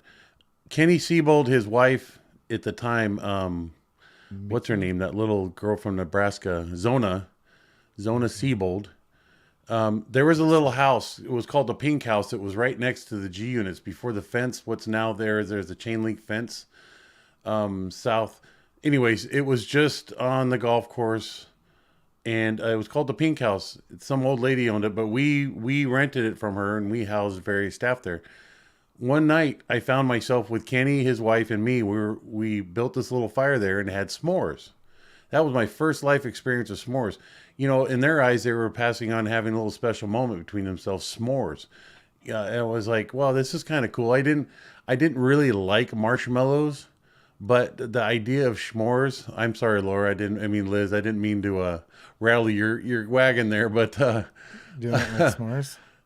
well, Liz, you need to jump in more. We all interrupt each other. You can interrupt us all, especially with this, because Yeah. How dare you not like marshmallows? I don't know, but I'm just saying. Greatest thing ever. And the best part is, I tell you, you can shove so many in your mouth. And then, I don't know. I love Just in marshmallows. terms of that life missed as a childhood, I didn't get to have s'more events. I don't remember that, No, we but didn't. they make No. commercials about it now, the growing up having s'mores, So anyway, that's what I had to say about that. That's my answer to that. Yeah, I did not. The first time I had a s'more, I was probably like 20 or 22, probably. Yeah. Well, How old were you, interesting. Dylan? What? First time I had a s'more? What were your was that Is that the two? question? Sorry, To me? buddy. You went like that, like two. Oh, I was that saying a peace to sign? Lewis. Sorry, my Yeah, bad. Oh, peace to cute. Lewis. And then We were leave saying Yeah. he sent us a private chat. He's gonna back out. That was So me. Oh, Acknowledging okay. your Good concept. job. Okay. So s'mores. yeah, that was my in terms of didn't have the bonfires and stuff like that. But anyways. It's also hard to this is silly, but it's hard to read like even the first part of this question. And I love this human. So it just, do you let yourself, first of all, do you let yourself? That's already like, oh yeah, I barely even do that.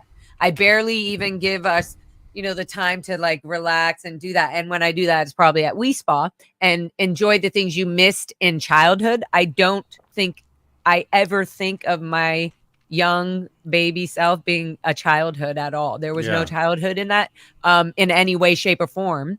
I felt very military. You're on a mission. You're on a job. You're doing great. Good job. You're in uniform. Pass, flunk. No, everything was very like this. So childhood doesn't exist in this sentence for me.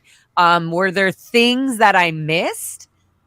I missed my mother and father a lot. I don't have that today still. I miss Tiger milk bars that they made in the 1990s, like 1994, where it was just the carob and the soft peanut butter or whatever. And the aluminum wrap. I cannot find them anywhere. And everything's I had one and people have yesterday. messaged me, by the way. So many people have messaged me like, oh, but they have these. And I'm like, I don't want any other one. I only want that. Dylan just said he had one yesterday. Yeah, they have them No. in Colorado. Yeah, for That's sure. what, and my other friend said that, and I'm Well, still waiting for that. Did she box send you to a shirt, come. Dylan? Did she send you a shirt?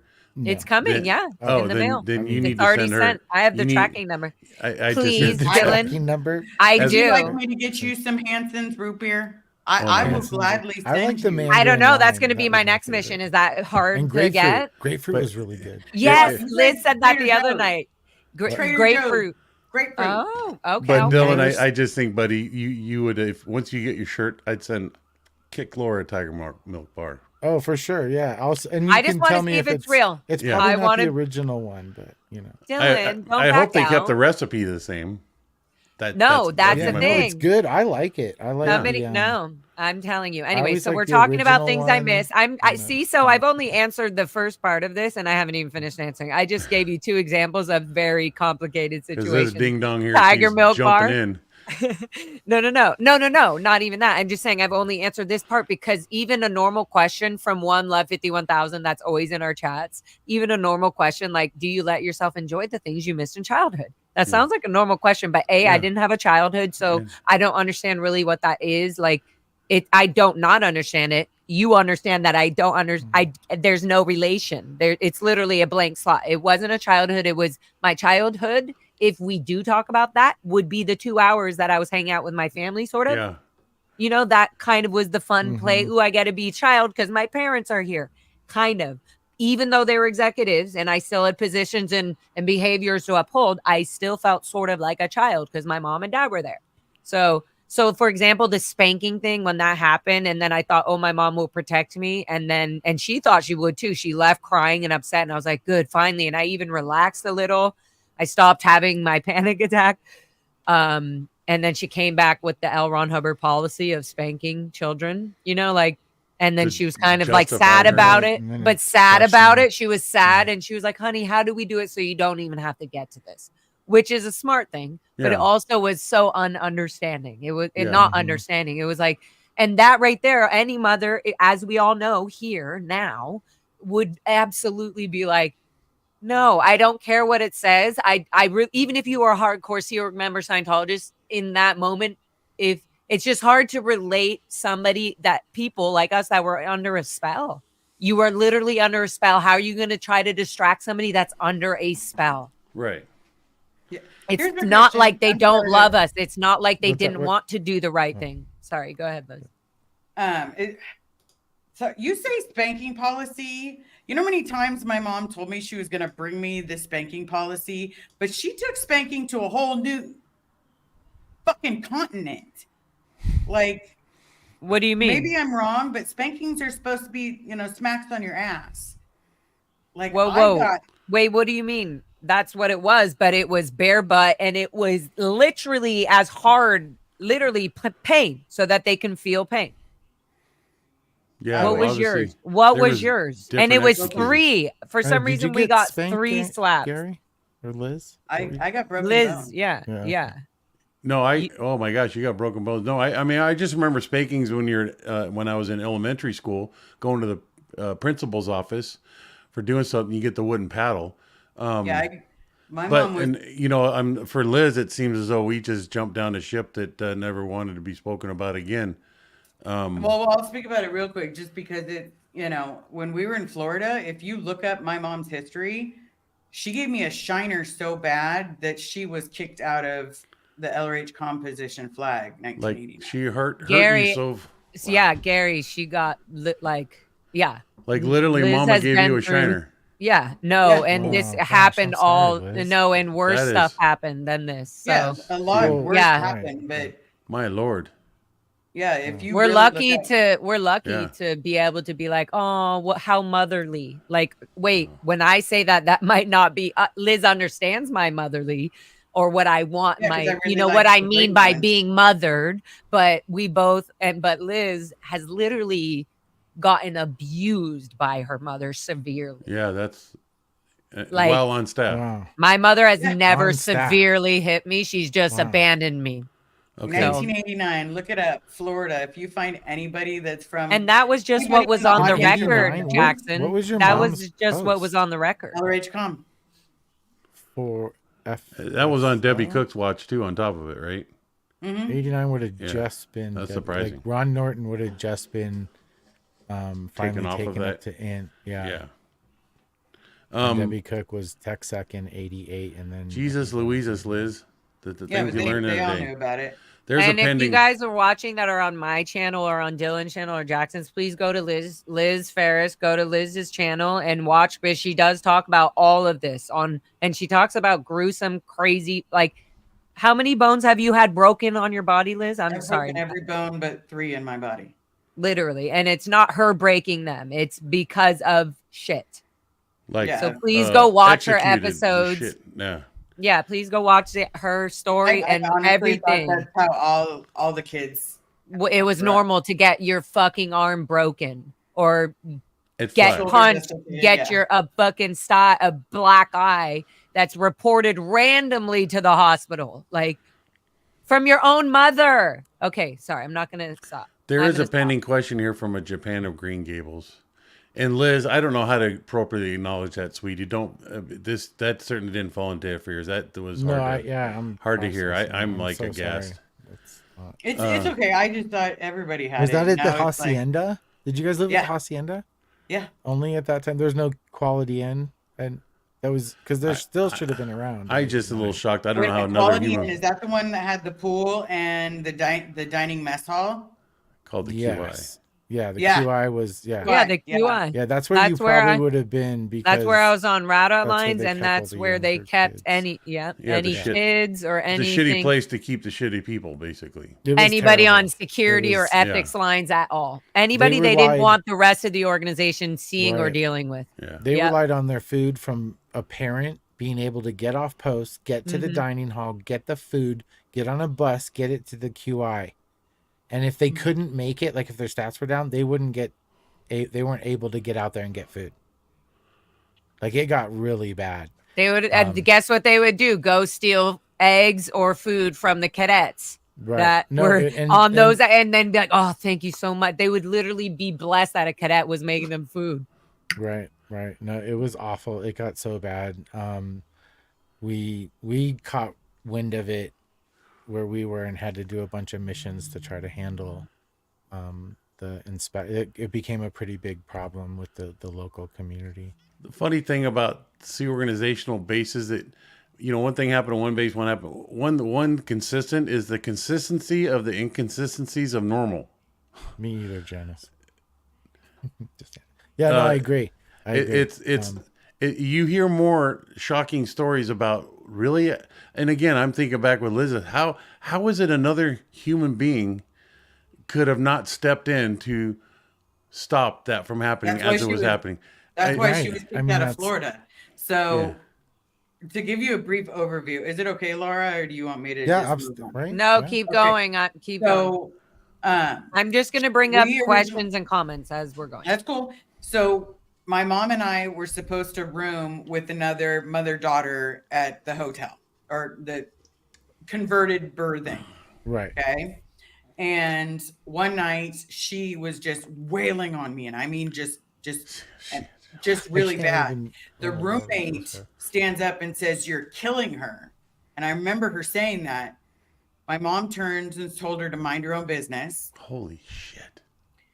And then not even like about a month later, I'm going to say, I get someone from ethics coming and pulling me off the cadet academy. And they asked me, what had happened? This is what's been reported.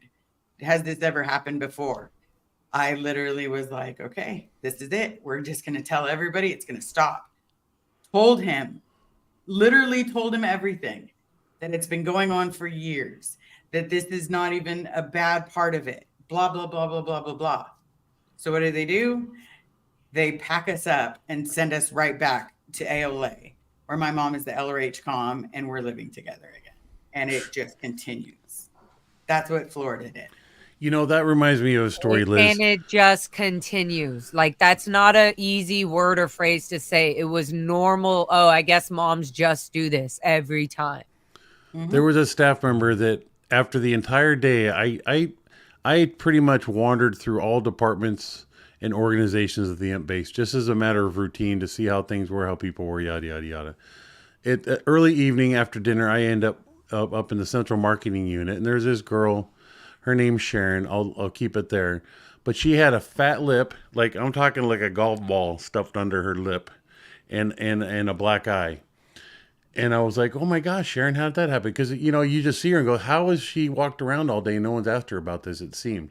And her response was as though nobody asked her about it.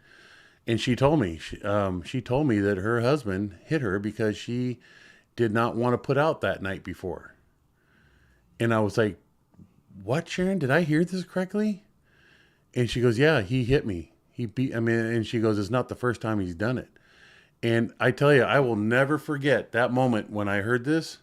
I said, I'm going to go do something about it. I went and got 3 of my fucking guards, went all the way out to the berthing, and I told them what we were going to be doing and who we were going to be doing it to. And I pulled that fucker out by his fruity looties out onto the front lawn, grabbed a bunch of his shit, and I put him under watch and assigned him lower conditions. The most I could do. I should have called law enforcement, but I didn't know that was something I could do or fallen into that category. It was just, I executed and I brought 3 guards with me. And I hear your story. I don't understand how nobody had that motivation to do it and actually did something. But when I heard another man beat another woman, and I saw that she walked around all day with this fat lip and had to endure that pain, and everybody was just casting it off like they don't need to do anything. Man, I was so enraged. I literally got in my truck. I said I took all my off-duty guards who were not on watch. Said, you're coming with me. We're going to go kick some motherfucker's ass. And that's what I did. And I'm not trying to make this sound like a big, hoorah, give me a praise for what I did. It just, I never stooped that low. I never witnessed anybody stoop that low of accepting something so insane in a mother beating her child. How could that be? Anyways, this is way years later, but I'm just saying. I would say, and I would never to justify, but maybe to give a slice of an answer of something that, like John Shazowski says, in the early to mid 70s, corporal punishment was allowed in our school. So if it was allowed in the school system, wait a minute, Gary. So if it was allowed in the school system, even though somebody is leaving, the 60s and 70s or whatever to join Scientology, they're hearing this whole other thing. It doesn't mean their behavior is going to change. So, So even if this was normal, if this was allowed in our school system, it was definitely happening at home. You know what I mean? So if this is happening with Liz already, at this point, nobody is justifying or stopping. A, because we're just bodies, right? We're just bodies, so it doesn't matter. And B, your children in bodies. Your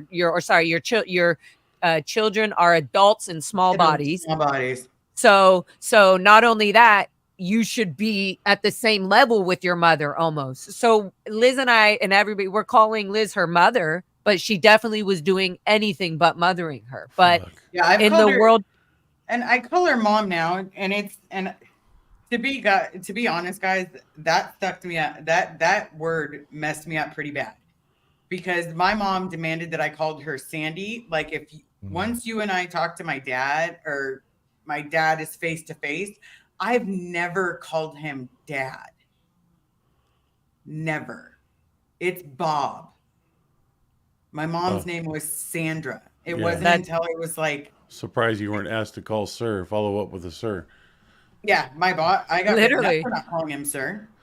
Well, people are making mention there were 70s and 80s. Yeah, I got paddled in school, but it was not. I mean, there was a point of a lesson to be learned, not somebody executing their internal drive to harm.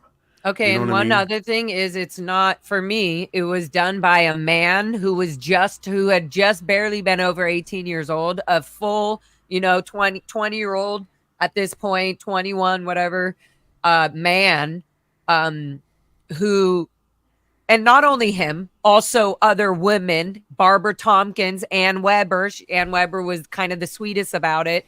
Like there were other women and men who were spanking the crap out of people and they didn't want to. Ann Weber, I could see, it's not like Casavius Tabioya wanted to do it, but he also, it was like the solution. It was like, look, this is the only thing that's making these kids, these non-kids, get in line is by physical abuse until we can get them quickly brainwashed.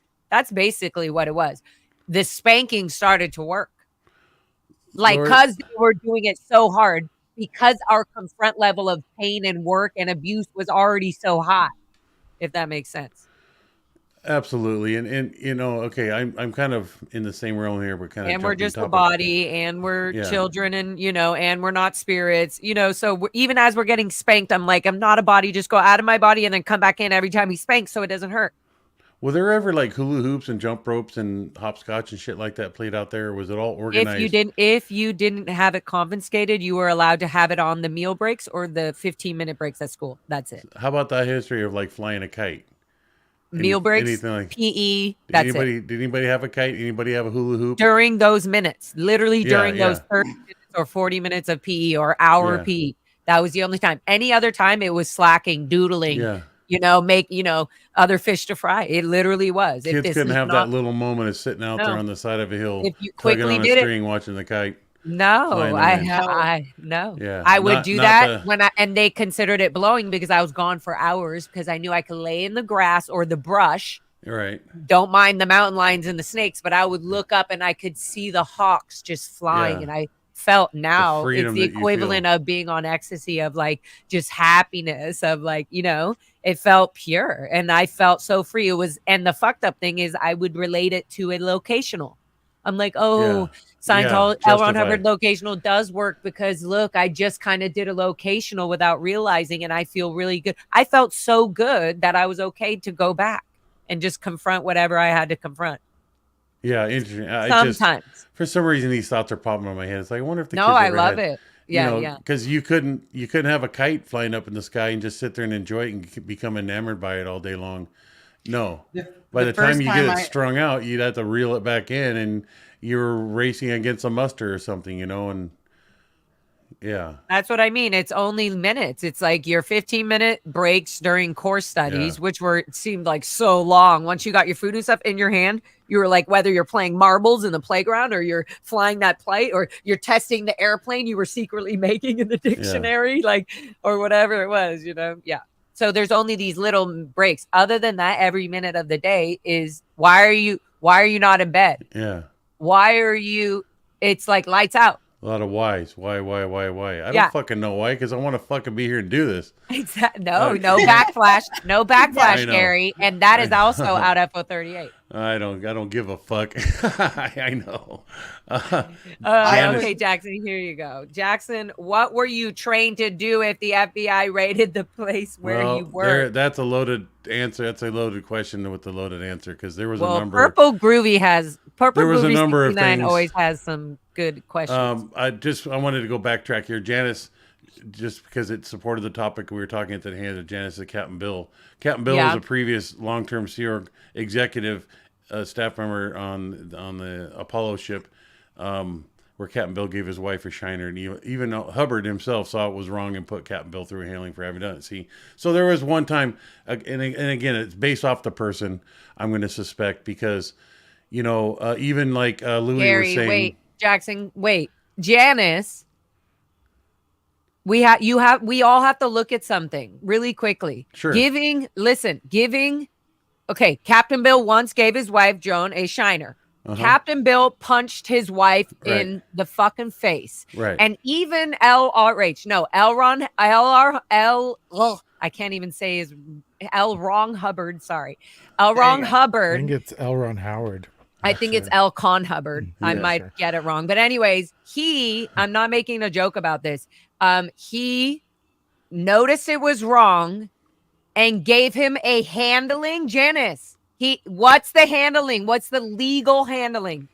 Well, it's not legal or Handling not is legal. an LRH handling. No, understood. But Okay, I want to be clear about it. and It's her not point what being- we've accepted as society. I love Sure. Janice. She knows Yeah. I'm going to be a ball. She's just obviously pointing out the fact that Hubbard, whatever tool that he had used to some handle it, insight of kindness, and I'm sure Yeah. it's not Yeah. nobody's saying that. But what I am saying is, what the fuck, Janice, was the handling, and the legal handling is he would go to jail. That's literally what it Well, would be. it may have been an Or overboarding or down to the chain locker. Or But some that's shit. L. Ron Hubbard's know. version. Okay, Gary, it's everything- not a joke, though. I know you're kind No, of everything we've been talking about tonight should have been addressed through law enforcement or done some jail time For with sure. Bubba. Exactly. Yeah, So and I love you, Janice, but like the handling is not what made it okay and he got fixed on it, or good job, LRH, he got a handling. No, the handling should have been he went to law. Yeah. Somebody reported it to law For an enforcement. assault. He Right. should have an assault Period. on his record. That's it. And Yeah. then the police and the judge will see,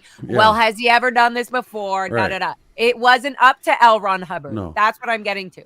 And that was in the 70s of Sea Org and Scientology. Exactly. And a then- lot of people were doing a lot of Yeah. fucked up things. So, Anyways. My still only are, handling but- was throwing this guy out in his tidy whities and making him feel like shit on display. And I put him under watch and made him do lower conditions. That's as much as I knew I had the right to do.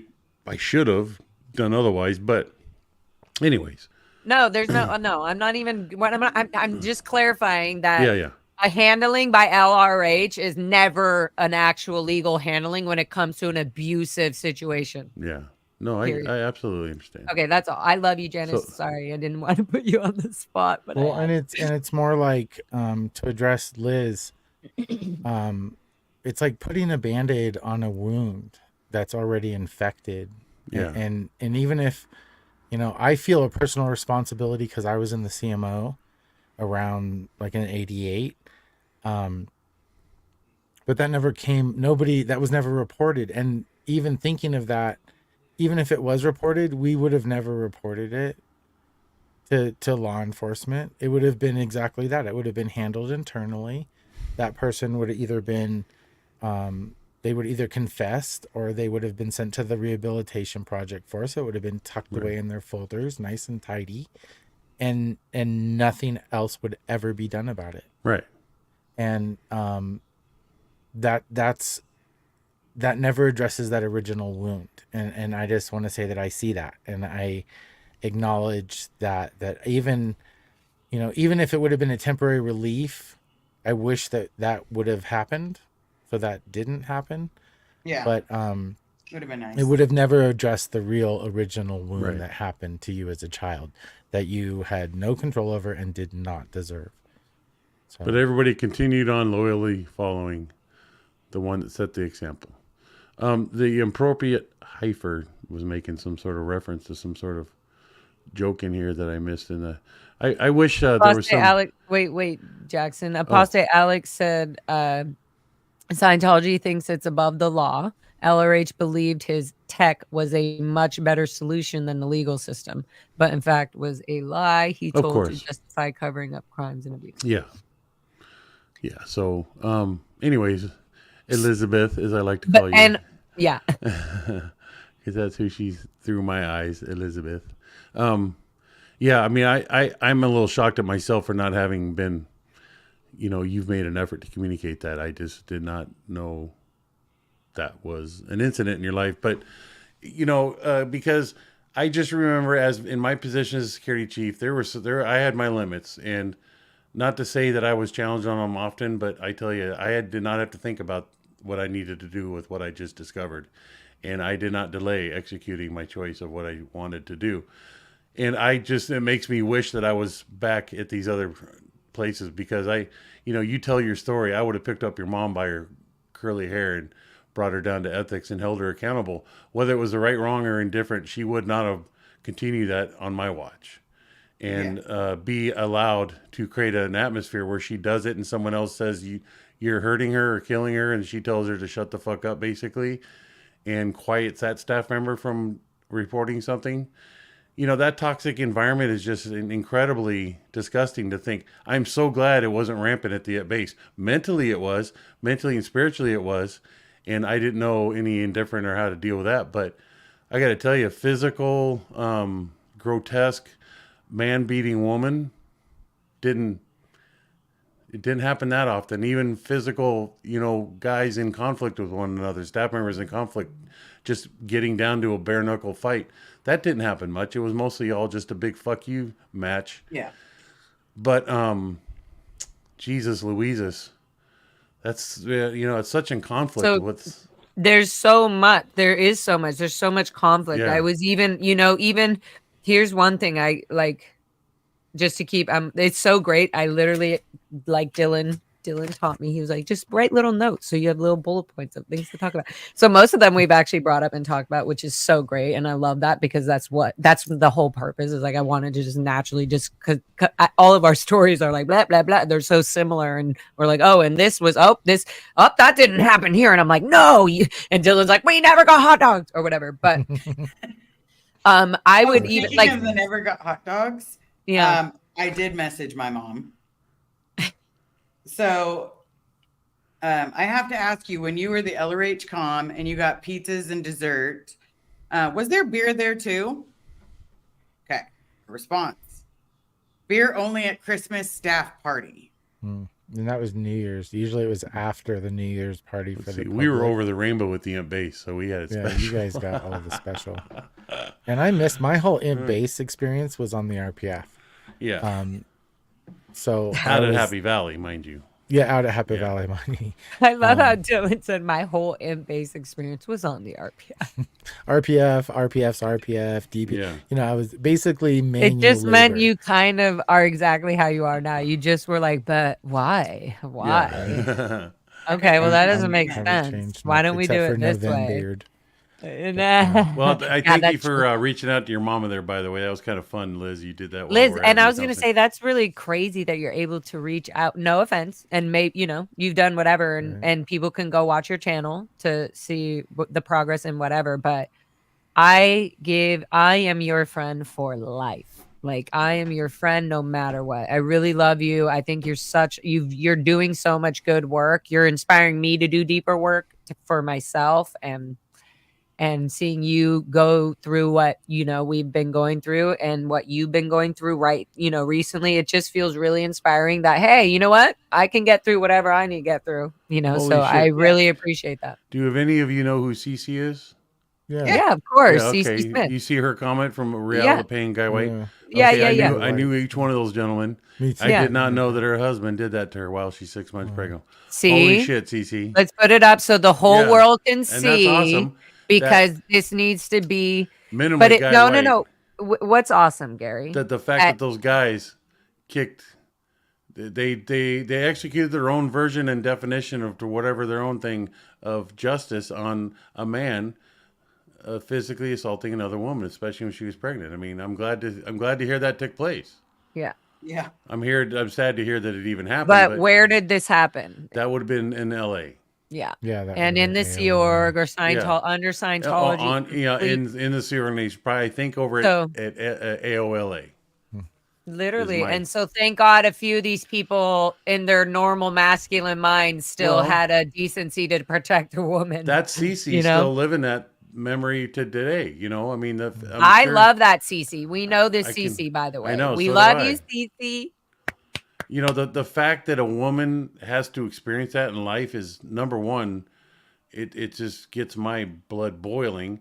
But, the thing never taken into account before a guy decides to do that is this is going to be a lifetime memory that has no expiration limit for a woman, that she's now going to live this impact. And there's nothing, as far as I'm concerned, and unfortunately, nothing you can do to lessen that memory, to undo what was just fucking done. And that's what I hate about guys. I mean, dude, at least take some thought before you fucking do it, This is a forever changing moment in a person's life. So, anyways, that's all. I don't mean to. And maybe not that only- opens up a conversation of accountability and and things like. And then when do we decide? Oh, we don't hold people accountable. Right. Or Well, when do we there's decide that because this person's so bad, this person has to be good? And when do we do? I think those are hard conversations that a lot of really us hard. were. At least there was a small level of street justice that was executed at times. You know what I mean? Right. That was needed. Yeah, no, I So- I think that- definitely. Sorry, yeah, no, go ahead, Jen. no, I think your- there has to be a sense of just, Yeah. like there, like subjective and objective thought. Like, if our ethics that we learned were that you have personal integrity and you live by these laws and morals, well, then that should trump everything. Right. But for a lot of times it didn't, and a lot of people got away with a lot of crap that really it's amazing to keep hearing stories that are happening right then. Right. And it's mind-blowing, to be honest with you. But It is. It's insane, and also makes- it. Yeah, go Sorry. ahead. Liz. Go. go, Liz. Cece's story makes me. Can we find out what year this was? For your mom or for Cece or for who? That AOLA didn't believe. Oh, me. Cece. I'm going to say, well, shit. I mean, I was in Los Angeles from 79 to 82, so it had to have been, well, I don't know. That doesn't mean that it happened while I was there, but Cece. Well, when did Guy leave? He left in. Well, Guy went up to the base. He was at the base Right. in 84, 86, so But he was CLO before that, right? For yeah, the he whole was. Mexico and whatnot. Folo. Yeah. So Cece, I'm going to say Dylan the years, and I'm still dealing, of course, but I got friend. Yeah, see, I love that, Cece. Thanks so much for sharing that, the other spectrum of that life event. I'm just curious. It's just making me curious because it's like so much of me wants to be like, Cece, was my mom the LRH com?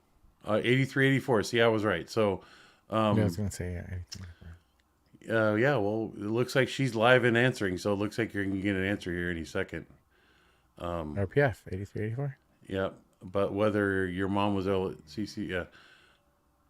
Yeah, she's a very resilient.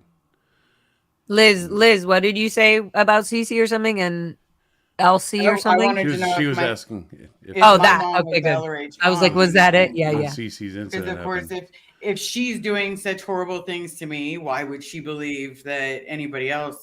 And also wasn't she getting sec checked at some point or having a, you know what I mean? Like as Sea Org members, you're always under some trouble. So Well- wasn't it like, oh, you're beating up your daughter? Or how did her bone break? What happened? You know what I mean? And honestly, it wouldn't be necessarily the LRH com that would be responsible for that. No. It would have been if you were in LA, it would have been CMO IXU or CMO PAC. And if you were at Flag, it would have been CMO Clearwater. And those were the people that were prior to RTC reps that should have sniffed that out and found that, honestly. So it would have been a mishap on that level of management at the time, not necessarily an LRH com. Yeah. Although they should have caught it, but But I'm They saying, should like, have caught it. just like all things in Sea Org and everything that's gone wrong, who investigates the executives? Who does the meet? Who investigates Liz's mom? Wait, who gives David Miscavige a sec check and then announces his ComEv to the whole organization? Who does that? Who sends David Miscavige to the RPF instead of him sending everybody else in the world in the Sea Org to the RPF other than David Miscavige? Yeah. well, I think that's maybe a whole nother conversation. Yeah, I mean, because- obviously it is. For well, sure. and the Yeah. way, but it's actually the perfect time, not now to have the conversation, but timing where Cece's talking about 83, 84. That was the beginning of all that subtly changing. Yeah. And nobody, everybody's like, well, we never thought, who was supposed to be the leader for Scientology after LRH, and there was never supposed to be a leader. There was never supposed to be. He was supposed to drop his body. Yeah. And then even the loyal a officer board. issue was them trying to make up an unusual solution. yeah. If anybody was removed at that time from the organization, they would have seen that the way it was set up was to cross check and balance itself. Yeah. Then that was the whole board, that executive structure was supposed to be at play. And so for the gymnastics that DM had to do in order to create a leader is what is subtle and people miss, and this is where the true emphasis of the really nasty policies of the Sea Org have really come to light and been exposed. Yeah. See, there's Cece's beautiful statement. Liz, did you see her answer to what was going on? She was, your mom was there in 85. Okay, so it was. Cece was a Tressec in 85. Sandy was LRH Com. She was full of smiles. I mean, that's the good memory that Cece has of your mama. It's on the screen.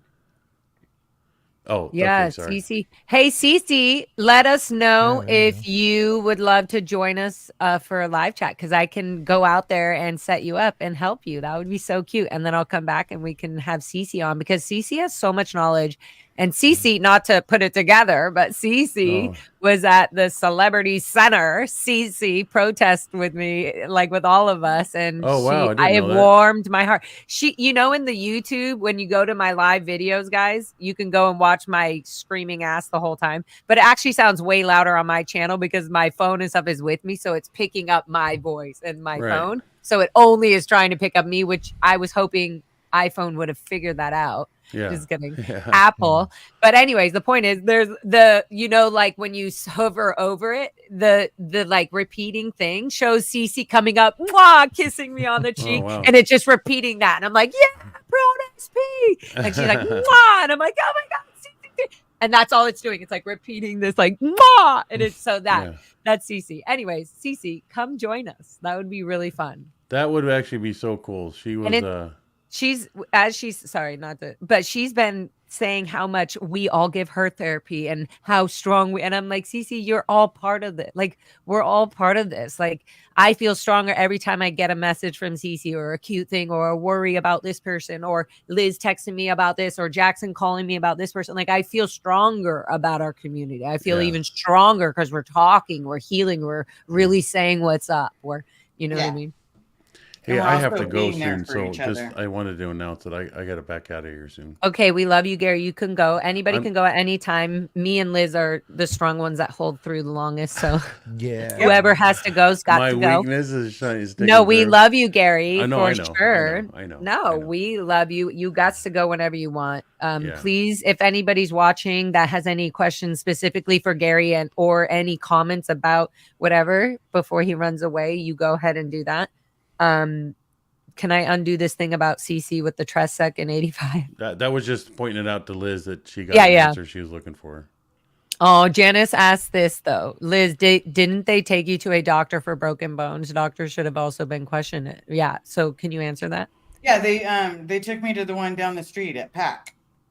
The one that's by the birthing. The Scientology Shaw Health Center. Shaw Health Center, yeah. Owned by, this is why I wanted, this is a great question. Like literally, like they bring them, the only people any Sea Org members are allowed to go. It is a flap almost if they have to go to an outside public hospital.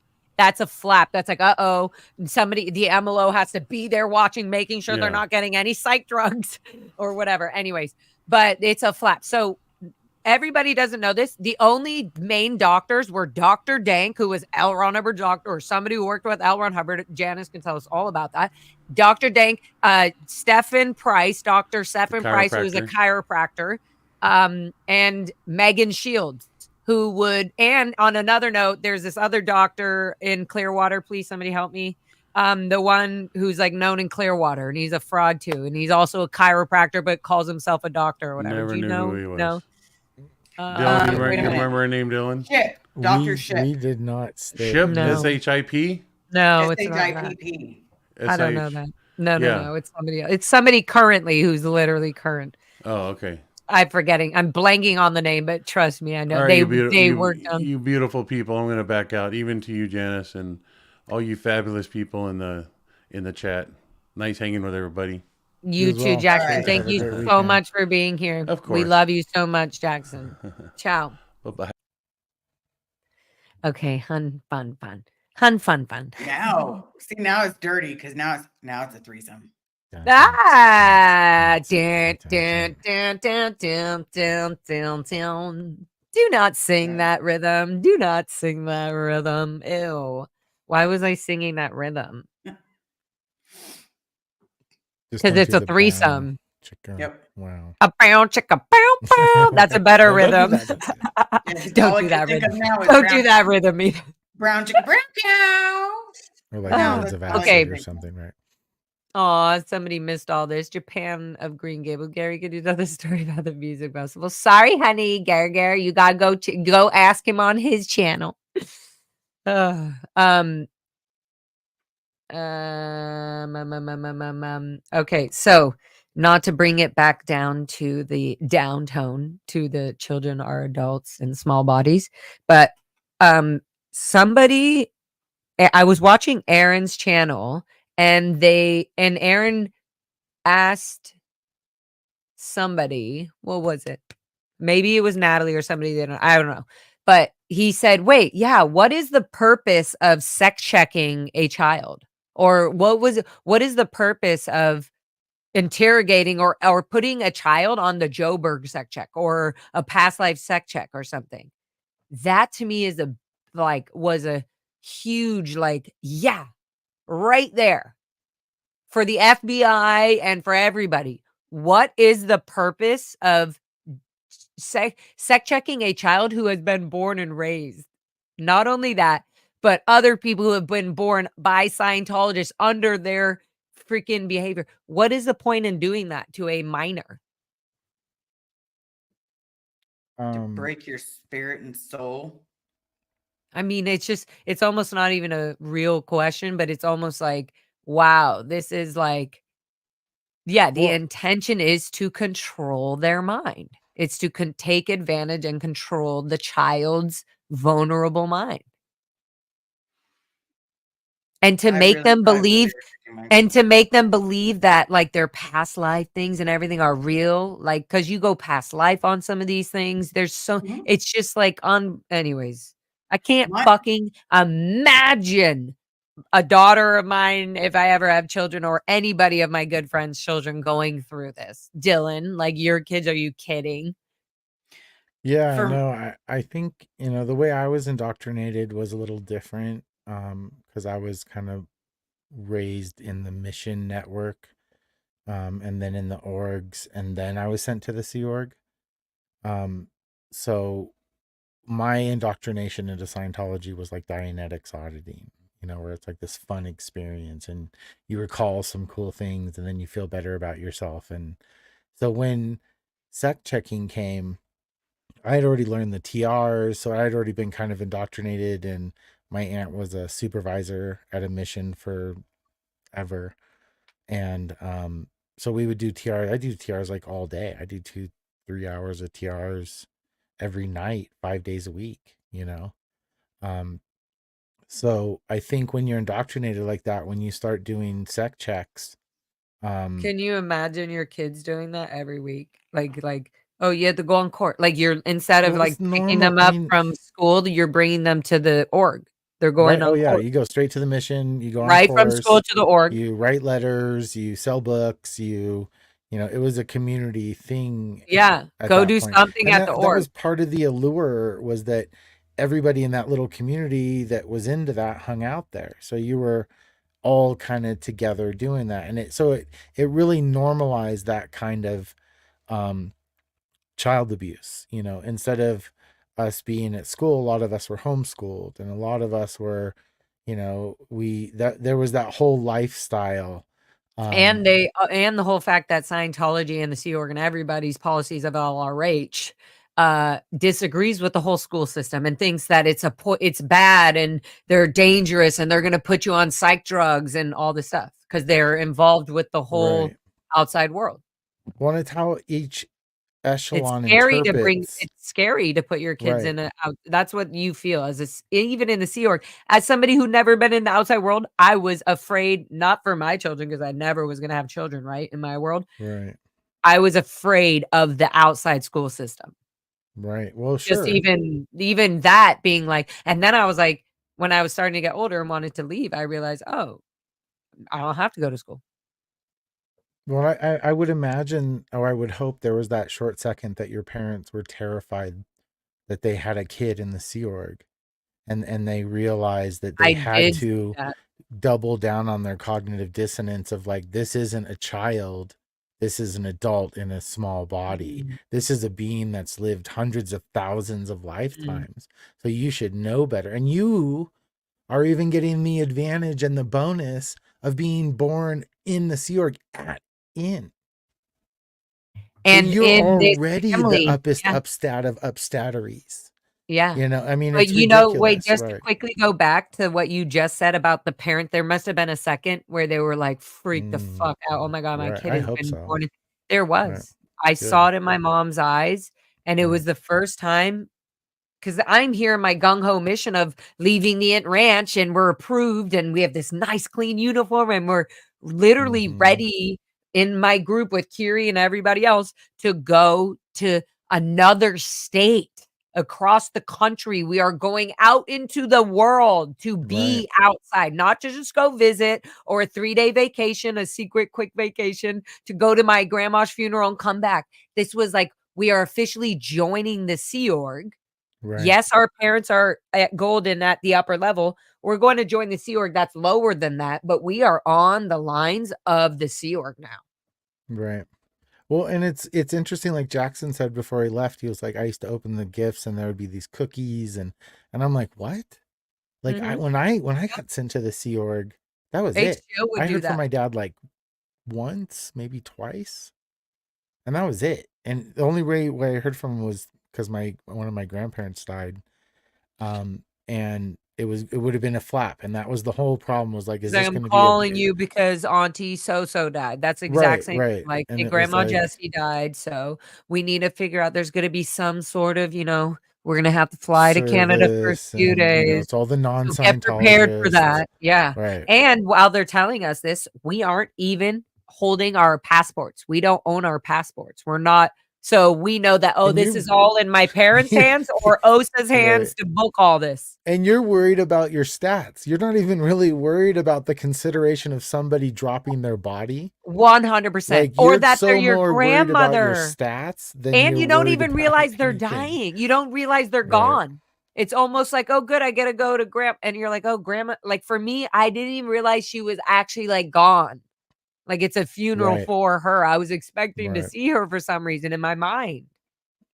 I No, don't know how to explain it. absolutely. I don't know Because how to it's not explain real. it. Because we turn ourselves numb to a lot of this, and we normalize this abusive behavior. And that she's when just we a become spirit. hyper vigilant to not make it happen again. So we learn to create and to nurture these narcissistic and controlling patterns that Normalized have been shown behaviors. to us. Yeah. Right. Yeah. And it sucks. Go ahead, Liz. I can remember when I was a kid, I would constantly be, from the youngest age, I remember going over my TRs. And if I was going to cry, if she hurt me and like the crying, if I didn't just learn to take it and say nothing, like have my TRs in during that whole situation, it started to fuck me up going in the long run. Because if you think about it, when you learn as a kid to do the TR drills, you're someone screaming or doing something at you, and you're literally just doing nothing. You don't realize how broken it makes you once you enter the real world. Absolutely. Well, until you like really embrace your trauma and maybe agree to be a survivor. And that's something that doesn't just like go away. It's something that it takes a while to even strip down to the real wound. And then you have to clean that wound out. And maybe you don't have the tools to clean the whole freaking thing out. So Nope, that's what my therapist is for. Right. Well, and that's part of it, is developing that trust and developing that ability to put things that are hard to process and that are super overwhelming into somebody else's hands, and for them to be careful with them. Yep. And that's, and the fact that they have a big history of knowledge is definitely awesome, because then you can start to retrain that thought process and say, wait, this is what this means, and identify your trauma. And then you can't really, at that point, then it's up to you to heal and be on that journey and recognize, for me, it's like recognizing the triggers. It's if I recognize it after the trigger, I'm usually like, oh crap. If I recognize it during the trigger, sometimes I can kind of catch it and be like, whoa. But my goal is to kind of see it as it happens and try to avert it in a way that is beneficial for everyone. We're all trying to heal here. If I make you come to my pain and my trauma, I'm going to be dangerous to you because I'm going to be reactional. I'm going to be defensive. And if I go into your space, same, Yeah. so we have to play in this neutral ground until we can develop some kind of trust. And that's something we weren't really ever taught. We were taught to be like, oh, thank you for telling me that. Report. And you're really taught to, and then you question Dylan's morals joking. later on. For you listening, guys, everybody, we got some awesome listeners. For you guys, he's making a joke when he says, "Oh, report," like, "Oh, I hear you, report," because that's literally what happened with my dad. My dad and me. It is right. I was very obviously emotional about it in the Over the Rainbow. You can see little clips of it. Yeah, in your documentary, that right. Yeah, which I don't really support because it was supposed to be about the Yeah, cadets but and your all the part gross was shit. real, Liz. I mean, Liz. Liz. Laura. No, but like for real. No, and it It was was real. I mean, real, that and was- there's that was a but real also moment. there's chunks of it missing, which I just Right. trying to get the whole thing, but I'm whatever. sorry for that. Anyways, but that, no. that was But powerful, even your what part, was yeah. said, exactly, it still shows people exactly how a Sea Org father or anybody in the Sea Org thinks. It's not just the father. My dad does care about me. He loves me. That's the fucked up thing. He's struggling with him. For him to even pick up a phone to have this conversation is already so burdensome for him. But Mhm. this, you can hear him even in the phone call where he says, like, I listen, and he's trying to be like official. I love you dearly. Like he says something like that, which is Right. Well, and it's, manipulative. But they look at it like it's developed traffic. You've just literally, put like, a you lot don't of need to crap be in their doing way. this. Yeah. And now they have to navigate all this crap that you put all your crap in my way.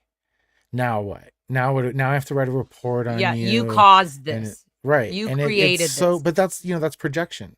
And that's Yeah. what That's what I said. Scientology It's like manipulative. teaches you how to be a genius at, is projection. Yeah. So sucks. And Cece says, I raise my kids differently, but when one Did we goes answer with the last question? no, I don't know. Did we? I can go I back. don't think so. but- Wait, let's just get this. Cece says, I raise my kids differently, but when one goes without sleep for so long, they do things unthinkable. Yep. Very much true. Well, And you were in then an unthinkable position, Cece. yeah, and give Cece, yourself grace, literally give yourself because grace, baby. and the fact that you feel that for your kids is it's admirable, Yeah. because our parents don't feel that shit. So it's and I'm a parent now. That's why I'm so freaking emotional. Yeah. Is I am living this through a couple different lenses, and I'm having to navigate a lot of these weird feelings of being this person that I never had, and beating myself up of whether I'm doing it right, and not being able, knowing that I'll never be able to experience it. And that sounds selfish as crap, but sometimes it's really hard to come to terms with that, Yeah. and honestly, it's okay to feel, and it's okay to go through that emotion, because that's how we heal and that's how we survive. And we need to go through that emotion constantly, Right. and more and more and more. So we really truly for ourselves feel that it's okay to cry. It's okay to feel. It's okay. And then we enjoy the emotions. We're like, I'm feeling like shit. You need to leave my space. Like you're Right. actually able to say things that are just common sense. Like, actually, I don't need to Mm. put up with your shit. Get the fuck out of my energy. Literally. I don't do that. I mean, I do. I'm terrible at that. But No, I mean, I'm learning. No, boundaries I'm are saying we're hard, learning. right? I Yeah. am getting better at it. Yeah. But like, Boundaries suck boundaries. for me. Well, healthy boundaries, like, and not having expectations, and trying to have acceptance, that's really hard sometimes. Yeah. And Mhm. here's the thing especially on when you were boundaries. taught it's not okay to be wrong and it's not okay to learn. You should Right. already know it. You should already know it. So please be gentle when we're not learning as quickly as you think we should. Like, thank you, but to the Right. world. I'm like, but we also were taught it's a flaw. You should have already known this. Like, so we're trying to lose that, but that's like trying to lose like the way. Anyways, you guys get it. It's like trying to eat not with your left hand and the right hand. And you forget. Sometimes you just want to quickly say no and eat, you know? Right. Ugh.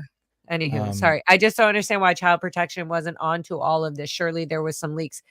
There were, but they're all covered up, and Scientology is really good at doing that. Yeah, they've been covering that up for years. Well, And the way they do it, and by laundering, this is another thing on my their human trafficking, and the way they do it, they normalize it within the person's soul, the child that's not an adult, the parents, all the sign. They normalize that joining the Sea Org is the most amazing thing, and that Scientologists are not allowed to be connected to Sea Org information and data. So once that Scientologist kid is into the Sea Org, they have a job for the rest of their life that is more important than their parents. So like, even if their parents have concerns or Right. issues, or, hey, I haven't talked to my kid in a while, you know, a week later, the kid will call up and be like, hey, mom, just checking in. Yeah, you don't do that. You're causing concern. I love you. I'm just busy. I'm in the Sea Org now.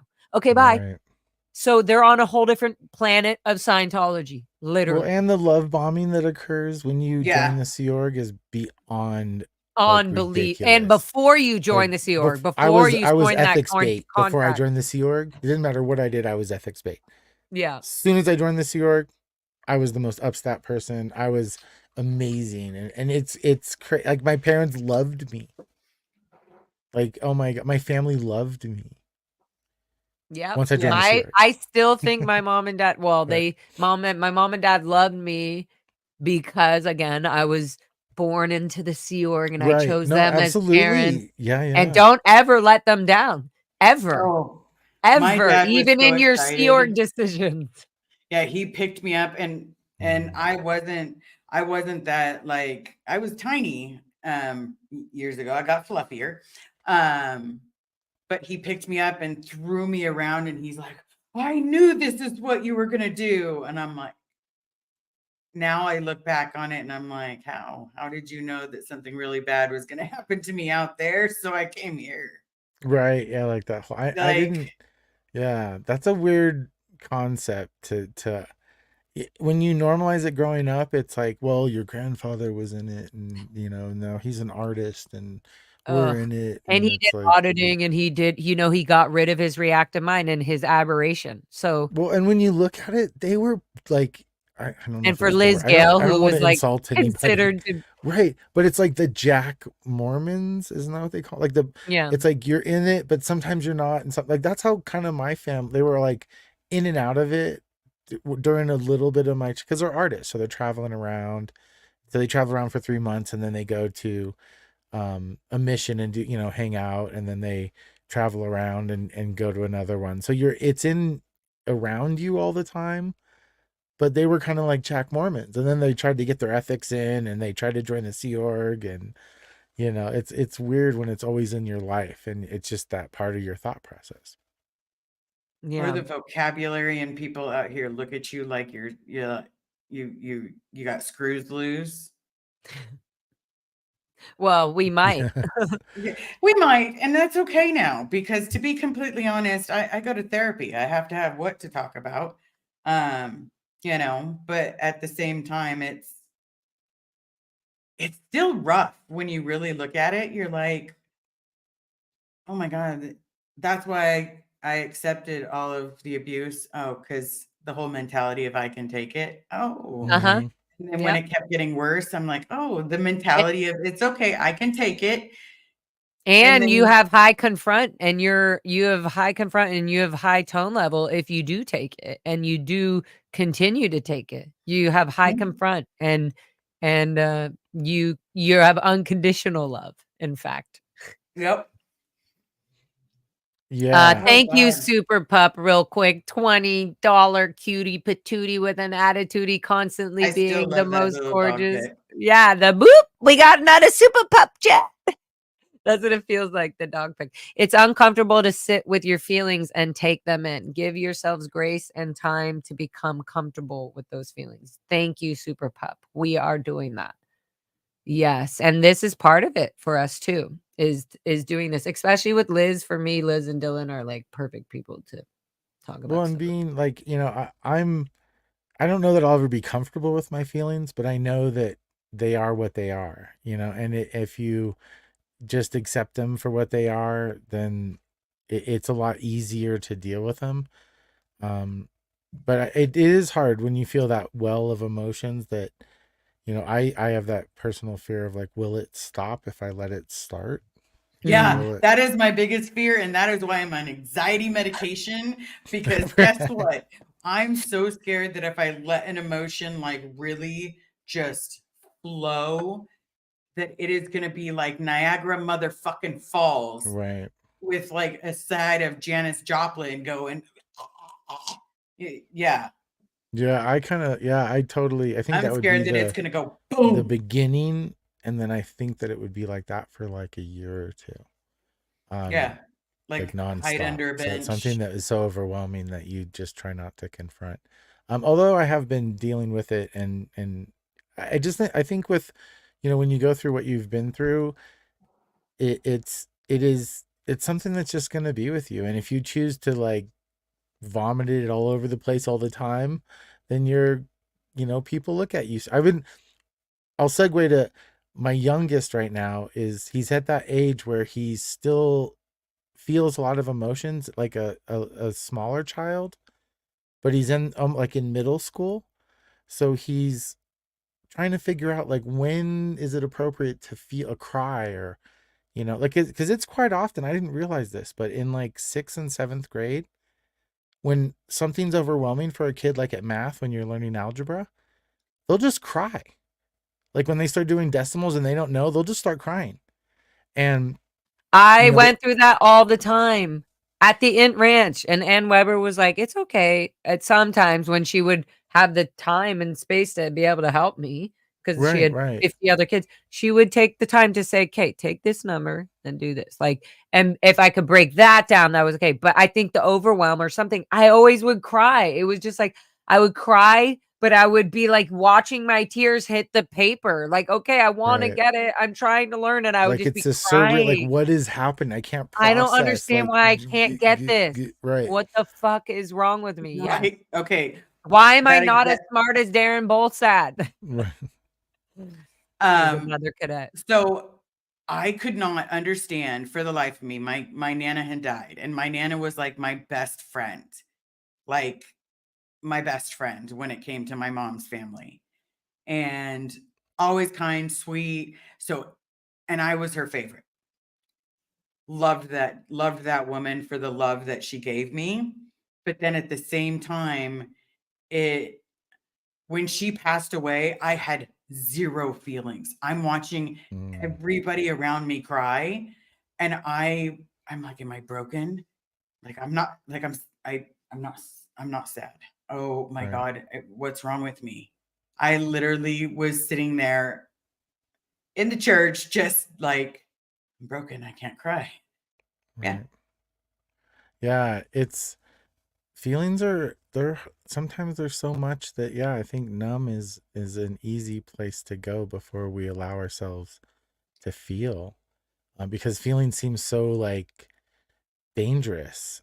So we Yeah. just kind of numb ourselves up as best we can and just like sit there in this slow motion stop animation state of like, oh god, I hope this ends, please let me be out of.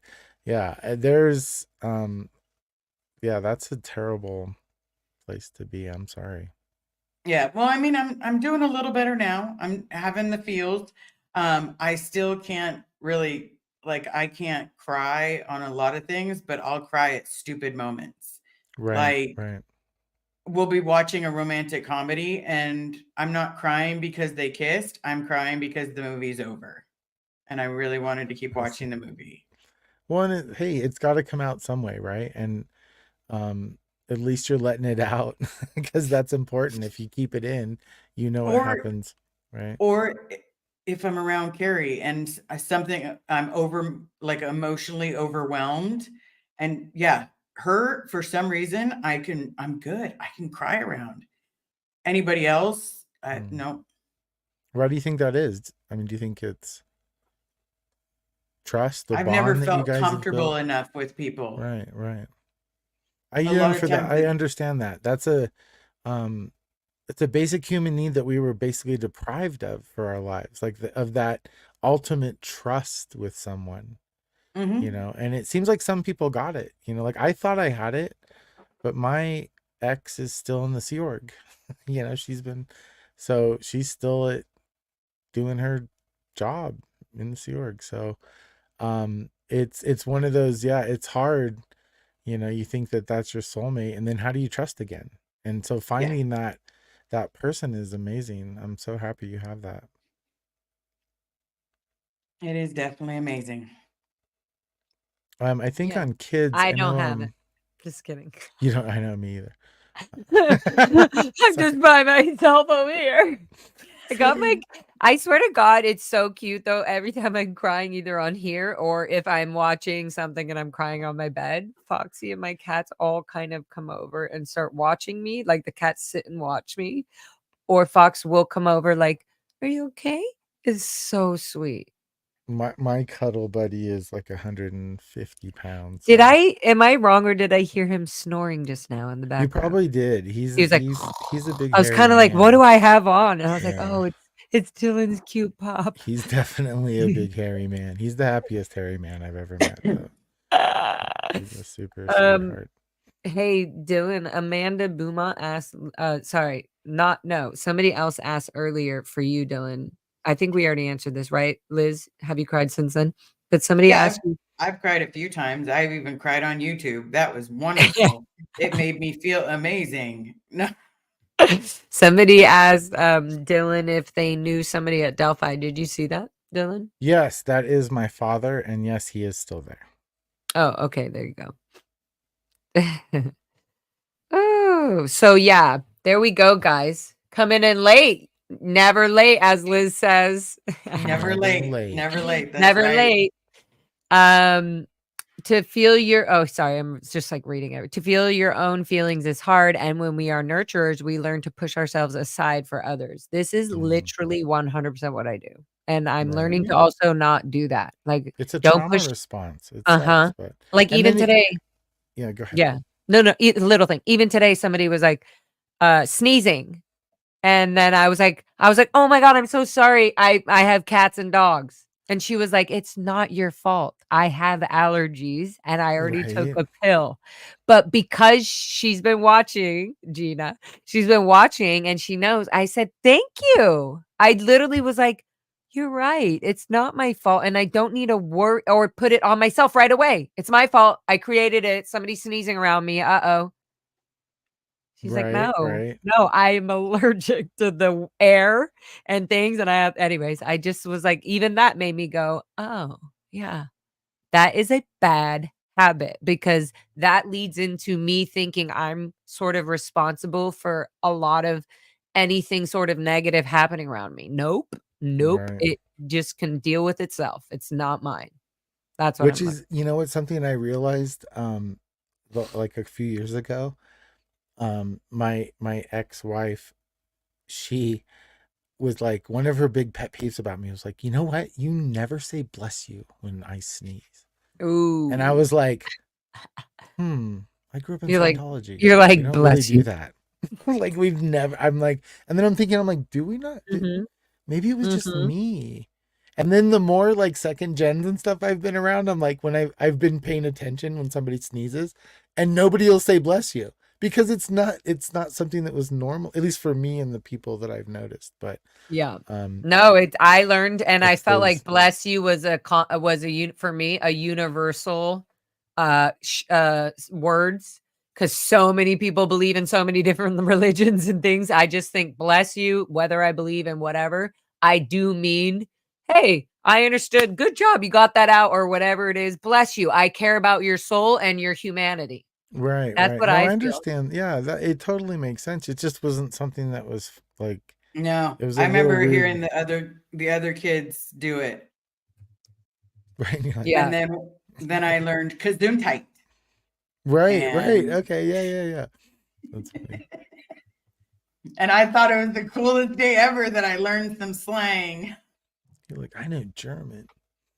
Right. I'm That was one thing I I- had to put this off. I had to put this question up for Dylan because Candy Life was like, "Hey, that question." And I said, "Knock it off, Candy Life." Anyways, hi Candy. Thank you for always being here. Dylan, the Candy Life has always asked this question in multiple chats and all across Okay. the board. Okay. For Dylan, what is one thing that you want people to remember you for?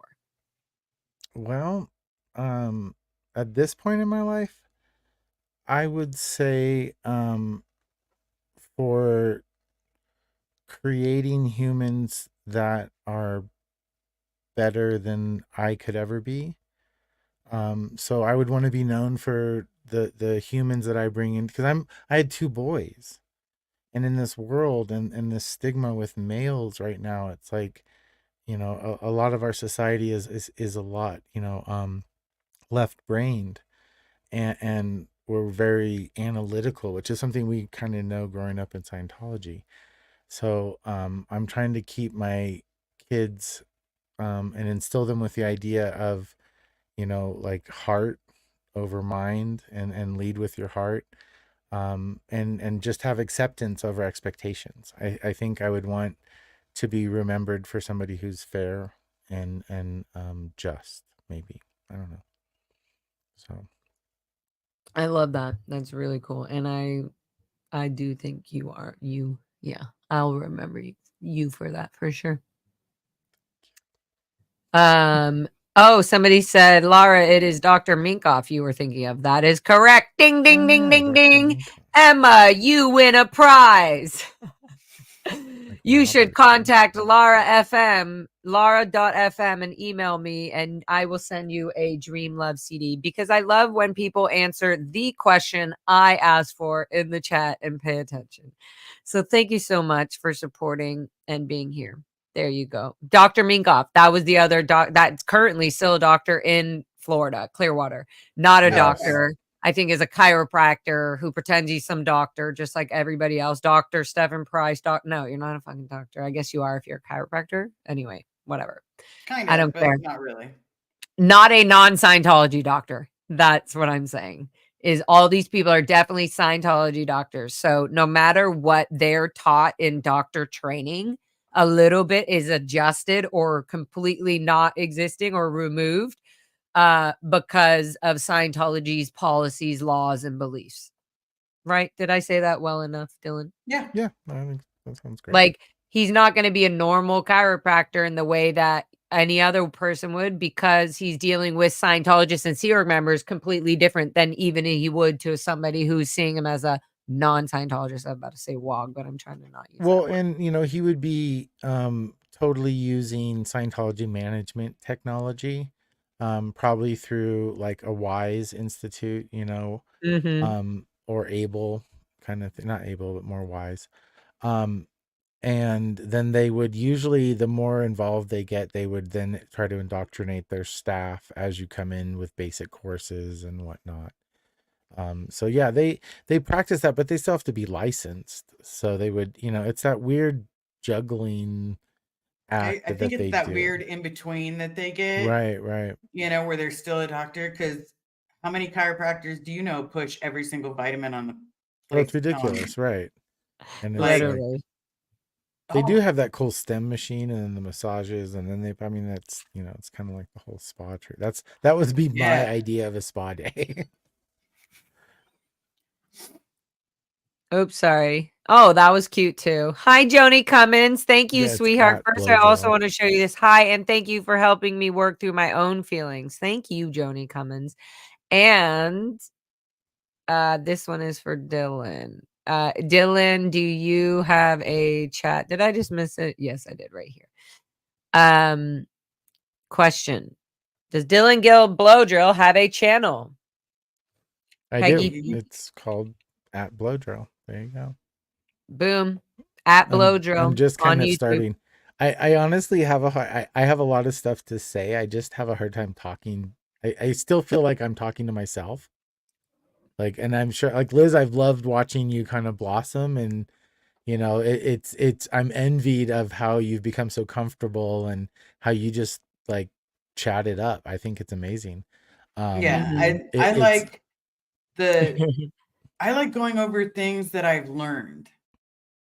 If that makes Right. sense? No, it totally makes sense. You know, it's Like when I learned to put a boundary in, like I'm still working on it, but I'm a work in progress, but this is what's working for me, right, right. so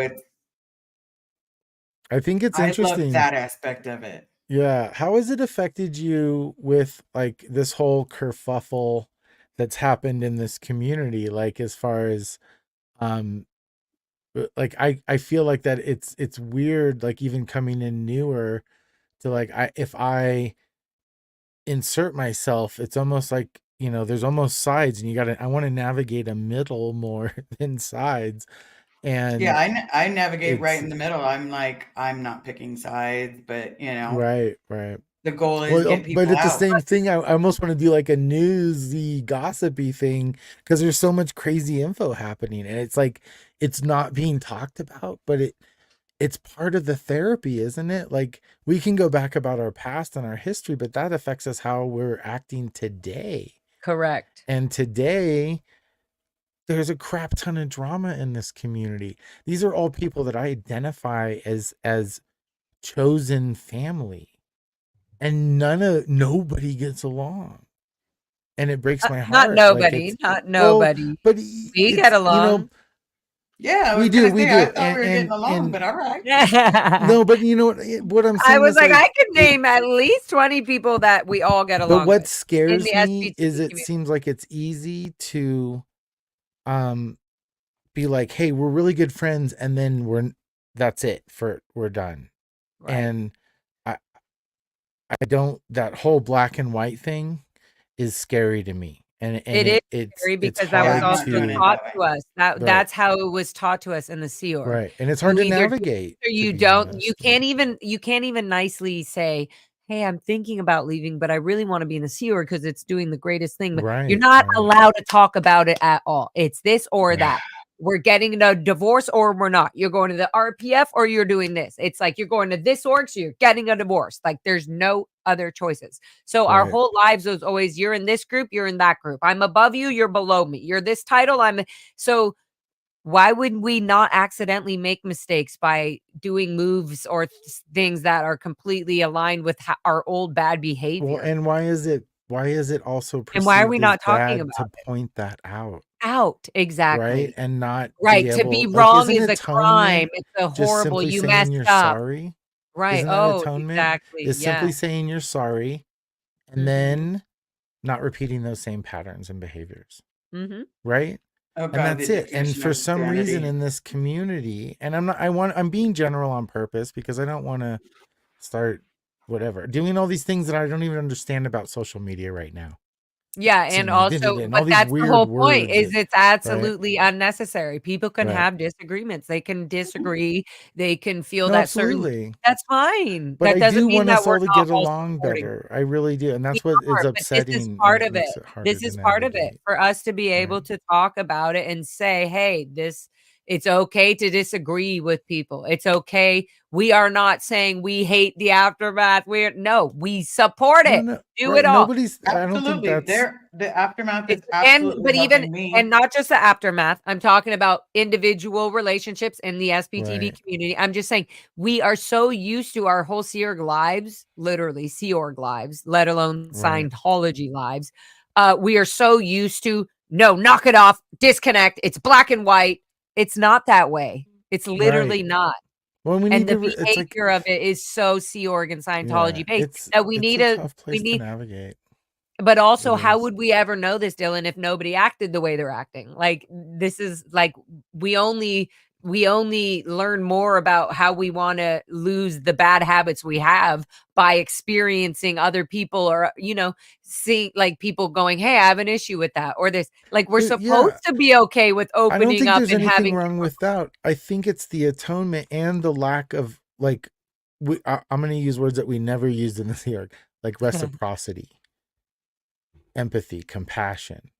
Like Mhm. these What weren't are those subjects, words? right, that we were ever taught or any in conceptually even like brought up into our like realm.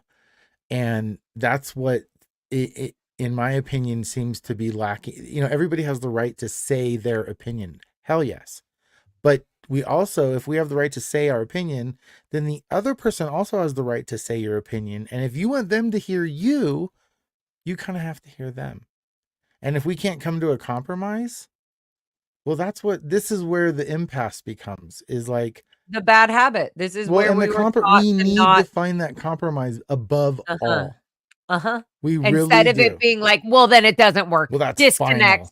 And I It's hate you. And now disconnection. you're a It's POS literally, and you're yep. right. You're an And ethics that's, particle. You're negative. You're causing this. Your and it's fault. triggering. We should know that we're And we're both, triggering everybody's other people. triggering everybody. Right. Right. Everybody's triggering, Yeah. and it's And bad. this is It's a where bad habit. It's a and bad I thing know that it's we hard were to taught. not vomit all over everybody, our vitriol or whatever that we grew up Right. with, right? But at the same time, once we realize that, like, you know, when you see somebody have something happen to them and they're like, oh my God, that's disgusting. That's when we stop doing that. Like, that's the part for me, is That's like, what and I mean. again, People need to preface with, experience this it. is my chosen family. Cece, I Mhm. love Right. you. You're an amazing person. Laura, you're an amazing person. Liz, you're an amazing person. Mm. And those are people I'm going to talk about, because those are people that are right here that I know that are exes and have lived this life. Mhm. I love all the people that support, but it breaks my heart about, like, and the fact that we're just going to let it sit, and that it's just going to sit, and that it's Well, like I don't think it's sitting. I putting think a that Band-Aid for over a some wound, people it right? is. Some people are sitting, but there are a lot of people that are also getting strength and learning, and also Right. not not making it about them and their lives of whatever is going on. Like, that's Right. it. No, move Well, and forward. what There's is that, like, it's literally not about anybody's individual life. when it's like centering yourself, like, Right. you know, when somebody comes to you and originates something, the last thing anybody wants, because it's so hard to do that, is for somebody else to center themselves and be like, well, actually, I da, da, da, da, da. And, you know, this is where we have to give ourselves grace. It's a hard place to navigate, but if we're all acting like we're willing to do that, we have to show it in our actions. Otherwise, we haven't atoned, and we aren't changing by showing that we have different actions and we are behaving differently. And that's the hardest part for me, is that I really want to see that, and I want to see a place where that can happen. And right now it seems like there's a camp. If so and so goes to so and so's camp, he's an enemy, you know, it's like, and there's not a neutral ground, and that's what kind of, And there needs to be, because But it we feels grew up like without it neutral. does. Right. and I also do feel, though, that there are like, I think that in our behavior of how we grew up and everything, we only think, oh, we only have these certain options. And if we don't do those options, we're kind of being out tech, or not the right way, or not standard. Like it's not okay. Oh, you're not supporting us. You're not agreeing with us. No. Everybody has their own life, their own healing, their own way, their own thing. Like, We're all a it different should never be a version of- negative thing if somebody wants to do something a different way. Well, nobody's big enough. I'm not in any position to judge any other human. Nobody is. Nobody's Neither. above. If Right. even in the traditional, And I don't want religious to. sense, I don't want to. right? Well, even Yeah. if we all believe that we were made by a higher power, or a, you know, supreme being, or God, or whatever, we were all created equally, right? So we're in no position to judge each other. If we were all created equally, whether we were made perfect or this or that, nobody's in a position to judge each other, period. So, You know, here's the worst thing. Literally. My family on my mom's side, Catholic as hell.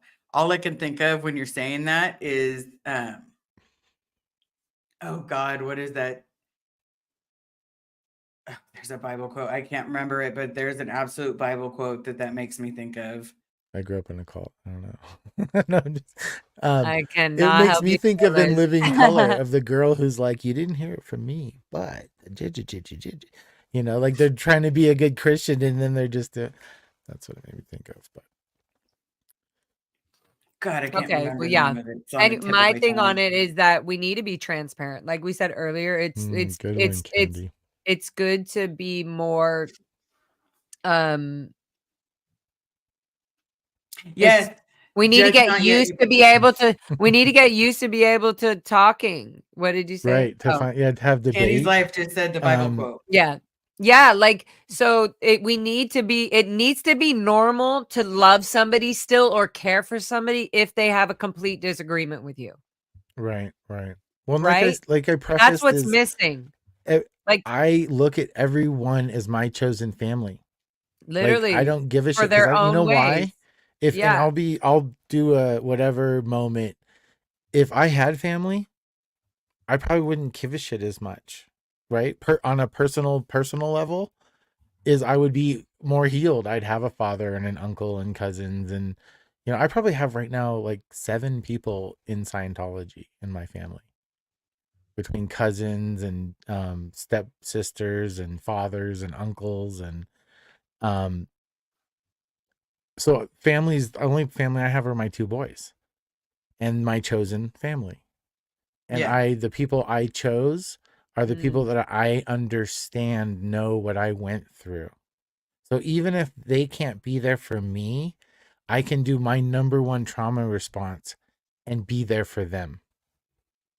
And Yeah, I get that's that. you know what I mean? Like it's and it's I think it's similar to all things like alcoholics and if they choose a 12-step program or like a drug rehabilitation program, not Narcanon, um, it becomes a um a family in a way because you have this lived experience that other people that it's like those are what we need to heal is like somebody that you understand. You can just look at them and say you get it and I get it. Yeah, because You know, for me, it's the same way. Like, I don't have anyone on my mom's side of the family. I don't have anyone on my dad's side of the family.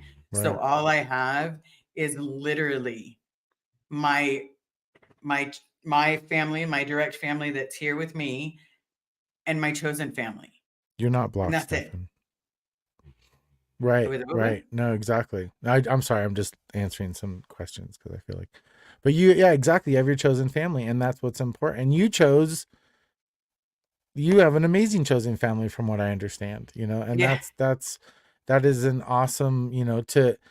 To surround yourself with that kind of support structure shows. That shows a caring like that should be acknowledged. So awesome. That's yeah.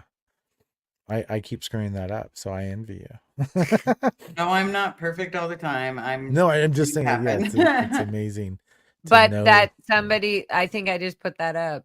Some you're not perfect, blah blah blah. That's the thing to have another human being that understands that you're not going to ever be perfect and you're going to make mistakes and it's going to Right. be fun. Let's heal from them or argue or whatever and then we continue. Hmm. Yeah. Whereas before it'd be like, up, if you're not going to agree with me that the butter doesn't go in the fridge, then we need to get a divorce. Right. Well, and it comes to compromise. I mean, like, and that, honestly, comparing the SPTV community to Scientology is kind of silly. We carry a lot of these traumas, and if we don't deal with these traumas, we normalize them, and then we define them as something different. As soon as they suit us in a way that doesn't hurt us, we'll just define them as another thing and use it and go on because it's what we know. Until Yeah. we really decide to heal and until we really decide to accept other people where they are at in their healing journey, we're going to have this fracturedness, and we can blame it on OSA. We can blame it on all this bullshit. Um, But honestly, what OSA is doing right now is they're looking for little inflammatory comments and they're going to try to boost them up. And that's it. And there's probably like 4 people that are doing it. And I'm not trying to make any less of OSA, but it's not this big monster that we're trying to make. I don't live in that weird fear bubble anymore. No. Neither I do don't I. think I don't think Nope. it's productive. I don't think it's anything. It's also a spell that we have broken. We're not. It's Well, a. it's also a It's crutch to hide from things that maybe we've done. yeah. Yeah, And Nope. I can like say it. Exactly. right? Yes. If we're going to be accountable, then, be accountable, MFer. And guess what? That fear you feel right now, as soon as you're accountable, we're all going to say, we love and support you. But until you do that, you got to choose you first, and then we'll choose you, you know? For everybody, that's in a general sense. And other Yeah, people that are exactly. having a hard time, we love you. Please choose yourself. Yes, Please, it's please. true. Stop thinking Um, about other people. Start thinking about what's good for you, what right. benefits you, what is in your best interest, what will make you have a long-term, like, though a lot of people haven't even thought that far in reality of like, oh, what will make me have a long-term, they don't know what will make them have a long-term life. They're just trying to get out of an alcohol addiction or out of Right, right. something, you know And what I that's mean? So okay. You know, yeah. if they're trying and they've stopped their behaviors, their destructive behaviors towards other people, and they're trying to deal with their trauma, I'm 1000% behind you. I will Yeah. drive thousands of miles for you. Yeah. But as long as your behavior is still destructive and you're hurting yourself first and foremost, yeah, of course everybody else is going to get hurt. You're dangerous. Yeah. Until you start loving and accepting, even you're accepting yourself in a shitty position. I'm in a crappy position. I'm taking things from people. I'm using it to hurt my body. I'm doing these things and I'm going to justify it and project on everybody I can until you decide to say, hey, I'm fucked up and this is a cry for help. As soon as you Yeah. say that, there's 100 people at your doorstep to help you. Yeah. And I'm just saying that because I'm terrible at asking for help. So Yeah. there you go. I And skirt around it and I get embarrassed. Right, Mhm. right. And Same. it's a natural reaction. It's hard to be vulnerable in those times, right? And Mhm. that's where the trust thing is. That's where the therapist, and that's where we create these relationships so we can nurture this trust that we do not inherently have. So Yes, sir. My therapist and I will be together for quite a long time. right, no, absolutely. If you find somebody you can relate to, hold on to that and build that relationship and use that as a catalyst to create your future. Absolutely. Yes, I totally agree. Aw.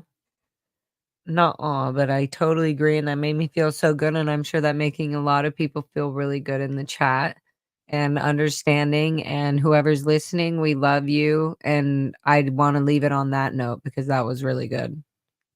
It's That was just it Welcome. solid. doesn't matter. We need to talk about it. Reach out, like, help yourself. That's the best thing. Let's like be good to yourself and don't be so hard on yourself. There's a lot of people here that understand everybody's situation when, especially in the Scientology X community of the Sea Org and Scientology or anything having to do with it. We get it. We understand. Literally anybody can find themselves in that situation. So it's about that, like, when you're Right. ready, we're here, we're always here, we understand it, it's completely valid. But yeah, 100%. I feel like the SBTV community is doing good, and even though just like that, we go through a lot of stuff and there's these ups and downs, but in the end, we're all helping one another in some way, and we all are getting stronger and better and learning to trust better and getting closer to people. You know what I mean? So yeah, I Totally. don't think Hey, right now it's that bad, but Laura, can I yeah, ask Liz one question before we go? yes, of course. Yeah. How old are your kids school age? Kids are in 19 and 21, but Do you 20, remember the although movie 21. Inside Out? Do you remember, Laura? What's that? The movie Inside Out? No. No. It's a movie about feelings, and it's a movie about adolescent feelings where they're like they have anger and sadness and happiness and as a child you want to be happy all the time, right? No, you haven't. Oh, you should I see have it. no idea. I'm writing. I It's wrote it down for it's me a to watch. great movie, but the whole idea is it's the movie's premise is about this one memory, and it's about like this movie or this memory of like this sad event that they're trying to avoid no matter what, and they want her just to have this happy time, right, of being this little kid and just having these happy memories, and this little sad memories keep kind of coming in, and right now the little kid only feels like either happy or angry or insecure or sad. And the whole movie's about like hiding, like, no, we don't want this sad part to be sadness. Why are you keep interjecting in this happy memory? And the end of the movie it's inevitable that you have to have the sad part, and they finish the whole memory. And it's basically an event where she was playing hockey and she lost this game and she was super sad, and her parents came over, and that's where the memory ended for the whole movie. But when they let it play out, the parents consoled her and showed her love, and they were sad. Yeah, they were all sad together. And then they developed this memory, and they found this bond through this multitude of experiences, like happiness to sadness and they were able to grow from it. And so these are different, these are where we didn't get this as children. We didn't get the developmental stages. Right. So we weren't nurtured in those moments, and we weren't allowed to feel those moments. And like being a parent, you see a lot of that, and it's hard to reconcile. So it's just what you said made me think of that, of like, it's okay to feel, and it's okay to go through these emotions. And if we let that happen and come out the other side, we can be stronger from it.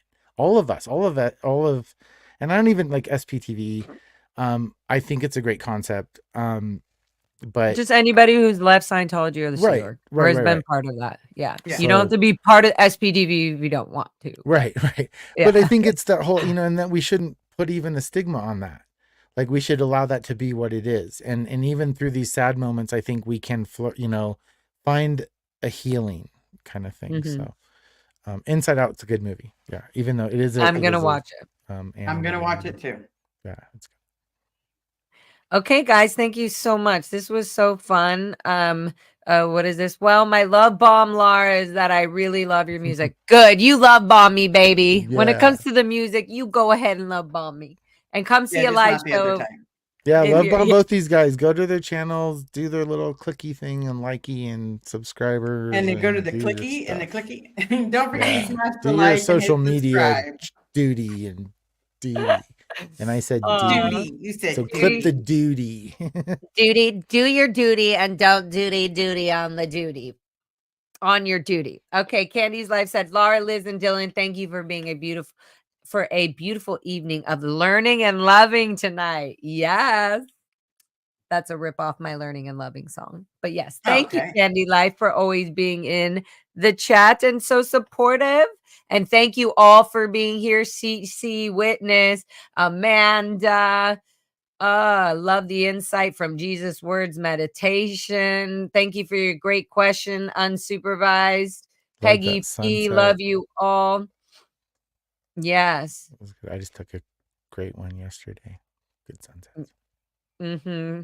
Thank you guys all. Thank you so much. We'll be Thank back you. again. Thanks, Liz.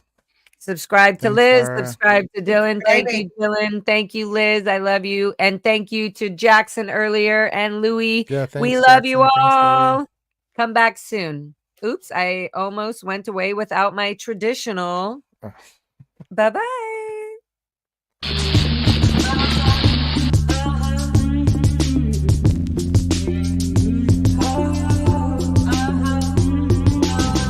Somebody is searching for the